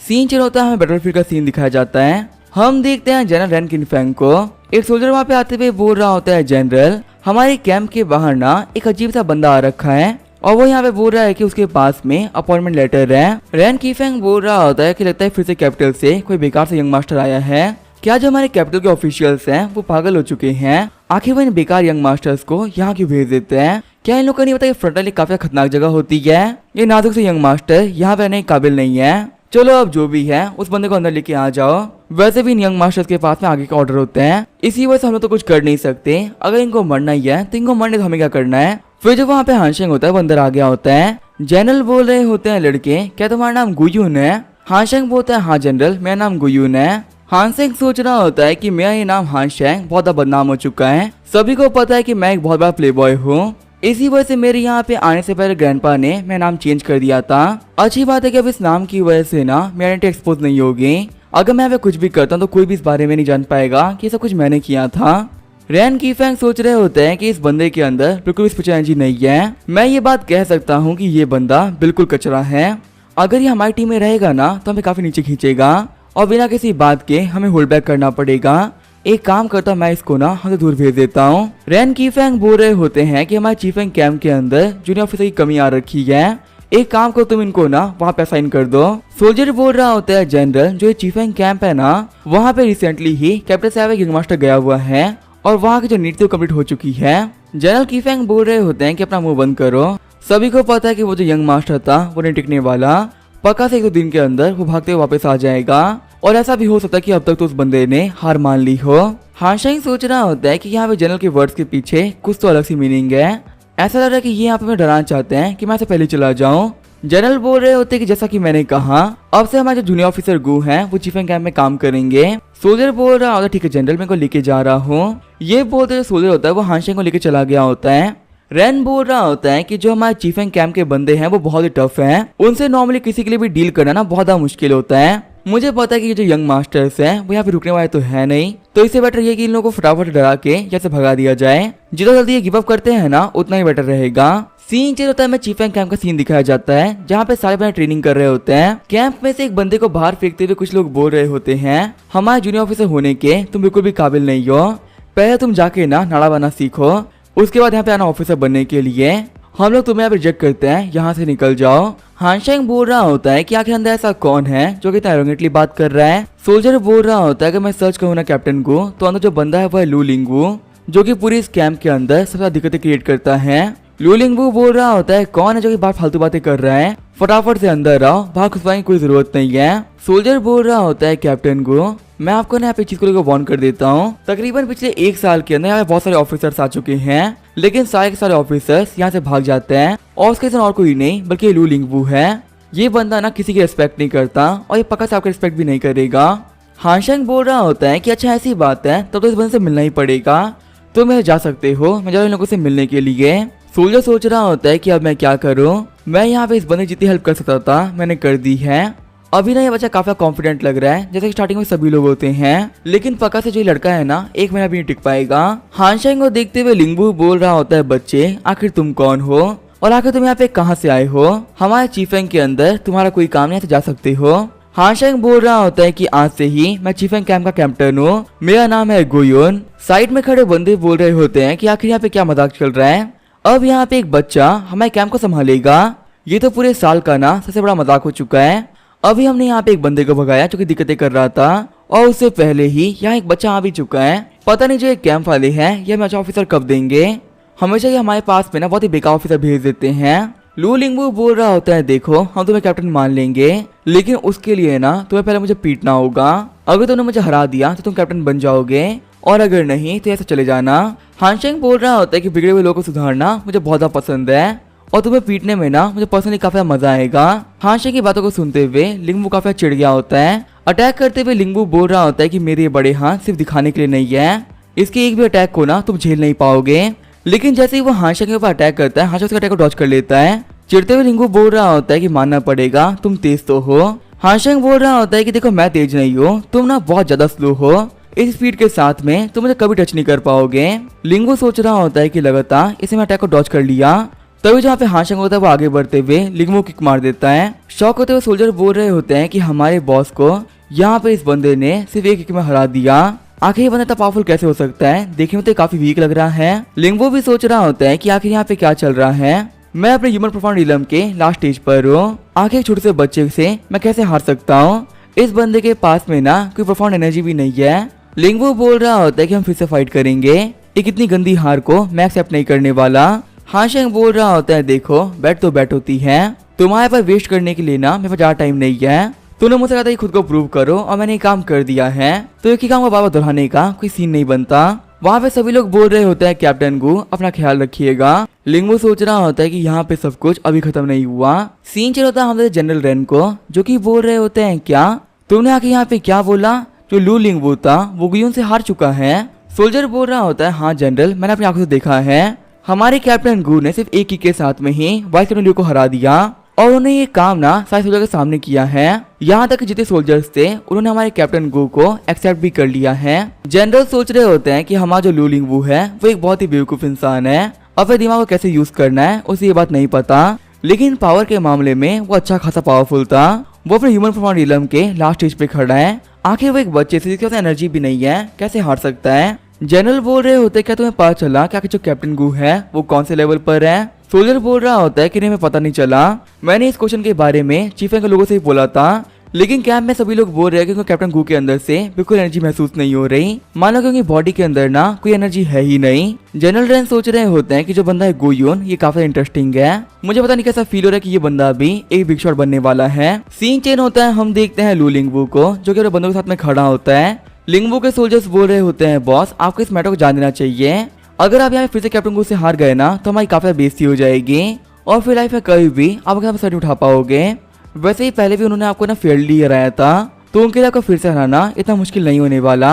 लिंगवू बोल रहा होता है कि तुम यहाँ फालतू बातें कर रहे हो, कल वो बंदा काफी लकी था, बट मुझे ना यहाँ पे पक्का से भरोसा है, अगर यहाँ पे हम दोनों के बीच में एक पावर फाइट होती है तो चाहे वो बंदा कितना ट्राई क्यों ना कर ले, वो मुझे नहीं हरा सकता। इसी वजह से मैं तुम सभी लोगों ने यहाँ पे साथ में लेके आया हूँ ताकि मैं दिखा सकूं कल वो बंदा लक से जीता था, ना कि अपनी पावर से। तभी वहाँ पे एक सोल्जर बोलता है कि जो जनरल रैन है वो हमारी तरफ आ रहे हैं। ग्रीट करते हुए लिंगवू बोल रहा होता है जनरल रैन मैं आपको ग्रीट करता हूँ। जनरल रैन बोल रहे होते हैं कि गुयुन कहाँ पे है, उसे बोलो कि मैं मिलने के लिए आया हूँ। बाहर निकलते हुए हानशेंग बोल रहा होता है जनरल रैन आपको मुझसे क्या काम था, आखिर आपका यहाँ पे आना कैसे हुआ। हानशेंग को देखते हुए जनरल सोच रहे होते हैं कि पता नहीं क्यों मुझे ऐसा फील हो रहा है, मैंने इस बंदे को ना पहले भी कहीं देख रखा है। जनरल रैन बोल रहे होते हैं कि आपको ना मेन कमांड कैंप पे जाना होगा, वहाँ पे जो सभी लोग हैं ना वो जरूरी मैटर पे डिस्कशन कर रहे हैं और आपको भी उसका पार्ट बनना है। सीन चल होता है, हमें मेन कैंप का सीन दिखाया जाता है। हानशेंग सोच रहा होता है कि तो वही जगह है ना जहाँ में सेकंड अंकल गार्ड किया करते थे। सभी लोग झुकते हुए बोल रहे होते हैं जनरल, हाँ वो ग्रीट करते हैं। हम देखते हैं ये बंदा होता है यानजिंग पास का कमांडर फेंग आओजिन। आजिन बोल रहा होता है सोल्जर्स हमें मिलिट्री की तो रिपोर्ट आई है, जो हमारे पास के ही बेयू किंगडम के लोग थे वो अपने 30 सोल्जर के साथ में हमारी तरफ आगे बढ़ रहे हैं और जल्दी ही हमारे यानजिंग पास के ऊपर वो लोग अटैक करने वाले हैं। सारे सोल्जर्स बोल रहे होते हैं कि बेयू किंगडम वालों की हिम्मत काफी ज्यादा बढ़ गई है, बीते सालों के अंदर वो लोग बार बार हमारी कंट्री में आते रहते हैं, लगता है कि वो हमारी कंट्री वालों को काफी वीक समझ रहे हैं, हम लोगों की गलतफहमी को ना दूर करना ही होगा। दूसरा वाला बंदा बोल रहा होता है कि जब यहाँ के कमांडर जनरल यूमो थे तब इन बेयू किंगडम वालों की कभी हिम्मत नहीं हुई कि हमारे बॉर्डर पर अटैक कर दे, अगर 5 साल पहले वो इंसिडेंट नहीं हुआ होता ना तो इस किंगडम को अब तक हम लोगों ने खत्म कर दिया होता। हानशेंग सोच रहा होता है ये लोग बिल्कुल सही कह रहे हैं, जो बेयू किंगडम की आर्मी थी उन्हीं कमीनों के अटैक की वजह से 5 साल पहले सेकंड अंकल के पांव खराब हो गए थे। उस फाइट के अंदर बेयू किंगडम वालों ने बहुत सारे अर्थिलम के एक्सपर्ट को भेजा था और सभी लोग अकेले मारते मारते अंकल के पाँव में तीर लग गई थी। अगर मेरे अंकल अपनी इंजरीज पे ध्यान देते और उसे ठीक करवा लेते तो उनके पाँव के अंदर कुछ भी नहीं हुआ होता, लेकिन अपने बॉर्डर्स को बचाने के चक्कर में अंकल इंजरी को इग्नोर कर दिया और वहाँ पे हर एक बंदे को मारने तक फाइट करते रहे। वक्त पे ट्रीटमेंट ना होने की वजह से अंकल के जो पाँव थे वो हमेशा के लिए खराब हो गए। अपने रिटायरमेंट के बाद में अंकल डिप्रेशन में आ गए और वो अपने कमरे से बाहर निकलना पसंद नहीं करते। अंकल को ये बुरा टाइम बेयू किंगडम के लोगों से देखना पड़ा है, अगर वो कमीने मेरे सामने आ गए ना तो मैं उनमें से एक को भी नहीं छोड़ूंगा। फेंग आओजिन बोल रहे होते हैं कि वो बैटल अब पुरानी हो चुकी है, सोल्जर्स मुझे बताओ क्या हमारे यानजिंग पास को बचाने के लिए तो अपनी जान दे सकते हो। सोल्जर्स बोल रहे होते हैं कि हमने एक कसम खाई है अपने मरने तक हम इस जगह को प्रोटेक्ट करते रहेंगे। फेंग आओजिन बोल रहे होते हैं ये तो अच्छी बात है, फिर सभी तैयार हो जाओ, जल्दी हम लोग को वॉर पे चलना है। अपने कैंप में वापस आने के बाद में हानशेंग बोल रहा होता है कि तुम लोग चुप क्यों हो, कहीं ऐसा नहीं कि फाइट की वजह से तुम सब लोग डर चुके हो। तभी एक सोल्जर बोल रहा होता है कैप्टन हम चीफेंग कैंप के लोग हैं, बैटलफील्ड के अंदर हम लोग मरना पसंद करेंगे लेकिन हम लोग कभी भी अपने एनिमी से डर नहीं सकते। मुझसे तो वेट ही नहीं हो रहा क्या कि हम लोग कब फाइट करने जाएंगे, उन लोगों की गर्दनों को काटने में मुझे बहुत मजा आएगा। लियू लिंगवू बोल रहा होता है कैप्टन गू आप यहाँ बिल्कुल भी टेंशन मत लेना, अगर बैटलफील्ड के अंदर आप पे कोई भी खतरा आता है ना तो मैं लियू लिंगवू उसका सामना करेगा और चाहे कुछ भी क्यों ना हो जाए मैं आपको मरने नहीं दूंगा। वैसे भी आप हमारे कैंप के कैप्टन हो, अगर बाकी लोगों को पता चलता है कि अपने कैप्टन को नहीं बचा पाए तो यहाँ पे सभी लोग हमारी कितनी बेइज्जती करेंगे ना। सारे बंदे बोल रहे होते हैं हाँ कैप्टन हमको बचाएंगे, हम मानते हैं कि हमारे बीच में कॉन्फ्लिक्ट्स हैं लेकिन बैटलफील्ड के ऊपर इसका असर नहीं दिखने वाला। हानशेंग बोल रहा होता है कि मेरी इतनी केयर करने के लिए तुम सभी का शुक्रिया, जाए कमांडर से कह दो कि कल बैटल के अंदर हम लोग फ्रंट पे रहेंगे। अगले दिन फेंग आओजी बोल रहे होते हैं ठीक है ड्रम को बचा दो, अब यहाँ पे इस वॉर को हम ऑफिशियली स्टार्ट कर रहे हैं। हानशेंग सोच रहा होता है कि मैंने आज तक सुना था जब भी बॉर्डर पे वॉर होती है तो बहुत सारे लोग मारे जाते हैं, ऐसा लगता है कि बॉर्डर के ऊपर ना खून की नदियां बह रही है। मैं कभी कभी सोचता हूँ कि अगर इस वर्ल्ड के अंदर पीस आता तो यहाँ पे इतने सारे लोगों को मरना नहीं पड़ता। मैं यहाँ पे सामने जितने भी लोगों को देख रहा हूँ ना उनको मरने से डर नहीं लगता, पर इन लोग को अपनी इज्जत काफी ज्यादा प्यारी है। यहाँ पे ये सभी लोग चाह रहे हैं कि जितनी भी दिक्कतें हैं वो इनके ऊपर आ जाए, लेकिन इनके प्यारे लोगों पे कोई दिक्कतें ना आए। सच में ये चीज ना सिर्फ आर्मी ही कर सकती है। तभी कमांडर के पास सुलझाते हुए बोल रहा होता है कमांडर, जो बेयो किंगडम की आर्मी थी ना वो यहाँ 10 मील दूर है, जल्दी वो हमारे पास में पहुंच जाएंगे। कमांडर बोल रहे होते हैं कि जनरल सू को बोलते कि मैं 10,000 लोगों को लेके सिटी के बाहर चले जाएं। सबसे पहले एनिमी से ना उन्हीं की फाइट होने वाली है। हानसेंग सोच रहा होता है कि बेयो किंगडम की आर्मी के मुकाबले हमारे पास नंबर में बहुत सारे लोग हैं, हमें अपनी सिटी के बाहर कुछ लोगों को तो भेजना ही चाहिए ताकि उनकी फोर्स को आने से पहले हम लोग काफी ज्यादा वीक कर सकें। लगता है कि यहाँ पे कमांडर ने एक अच्छा प्लान बनाया है। इस प्लान के ऊपर रिलाई करते हुए सभी लोग आगे जा सकते हैं। आगे बढ़ते हुए जनरल सू बोल रहे होते हैं सारे सोल्जर्स मुझे फॉलो करो, आज एनिमी को एंटर करने से पहले ही हम लोग गेट पे ही मार देंगे। फिर वहाँ पे दोनों ही आर्मीज के बीच में फाइट स्टार्ट हो गई होती है। एक पे एक खचाखच लोग मारे जा रहे होते हैं। तभी जब वहाँ पे जनरल सू का घोड़ा होता है वो काफी घायल हो जाता है और वो जमीन पे गिर जाते हैं। जनरल सू बोल रहे होते हैं मैं गिर गया, मेरे हाथ में वेपन भी नहीं है, अब मैं पक्का से मारा जाऊंगा। आगे बढ़ते हुए एनिमी बोल रहे होते हैं जनरल सू तुम्हारा बहुत नाम सुना है, फाइनली आ जाके तुम्हारी गर्दन हमारे हाथ में आई गई। लेकिन तभी वहाँ पे कोई एनिमीज का गर्दन उड़ा देता है। खुश होते हुए जनरल सू बोल रहे होते हैं कैप्टन गू आपने कमाल कर दिया। हानशेंग वहाँ पे आते हुए बोल रहा होता है कि मेरे रहते आप लोग टेंशन मत लो, हमारी आर्मी से किसी को भी मैं मरने नहीं दूंगा। फिर हानशेंग अपने बंदों से बोलता है कि भाइयों आगे बढ़ो और इन सभी को मार दो। अपने लोग को मरता हुआ देख के भाइयों का जनरल बोल रहा होता है कि सभी लोग कहाँ पे हैं, आखिर हमारे लोग ऐसे कैसे मर सकते हैं। तभी हानशेंग आगे बढ़ते हुए भाइयों के जनरल को मार देता है। हानशेंग बोल रहा होता है कि इसको मारना तो काफी आसान था। फिर हानशेंग वहाँ पे एक करके घोड़ों के साथ में ही बंदों को ही मार रहा होता है। हानशेंग सोच रहा होता है कि मेरी इस बॉडी को ब्लड की काफी जरूरत थी और अब मैं कह सकता हूँ कि ये जरूरत पूरी हो रही है। यहाँ पे इस बैटल की वजह से ना मुझे काफी प्रॉफिट हो रहा है। हो सकता है कि इस बैटल के बाद में मैं इस पिक्चर में पहुंच जाऊं। आगे बढ़ते हुए हानशेंग बोल रहा होता है कि इन्हीं लोगों की आर्मी के सामने हमारी जो फैमिली की प्रेस्टीज थी वो काफी गिर गई थी, क्योंकि जो हमारे सेकंड अंकल थे वही वो आखिरी इंसान थे जिन्होंने हमारी फैमिली की प्रेस्टीज को होल्ड कर रखा था। पर जब इन लोगों ने उनको घायल कर दिया तो उसके बाद में गू फैमिली डाउनफॉल स्टार्ट हो गया। अब यहाँ पे इन्हीं लोगों को मार के मैं डिक्लेयर करता हूँ हमारी जो गू फैमिली है वो फिर से राइज कर रही है और इस बार वो किसी के भी हाथों ना दबने नहीं वाली।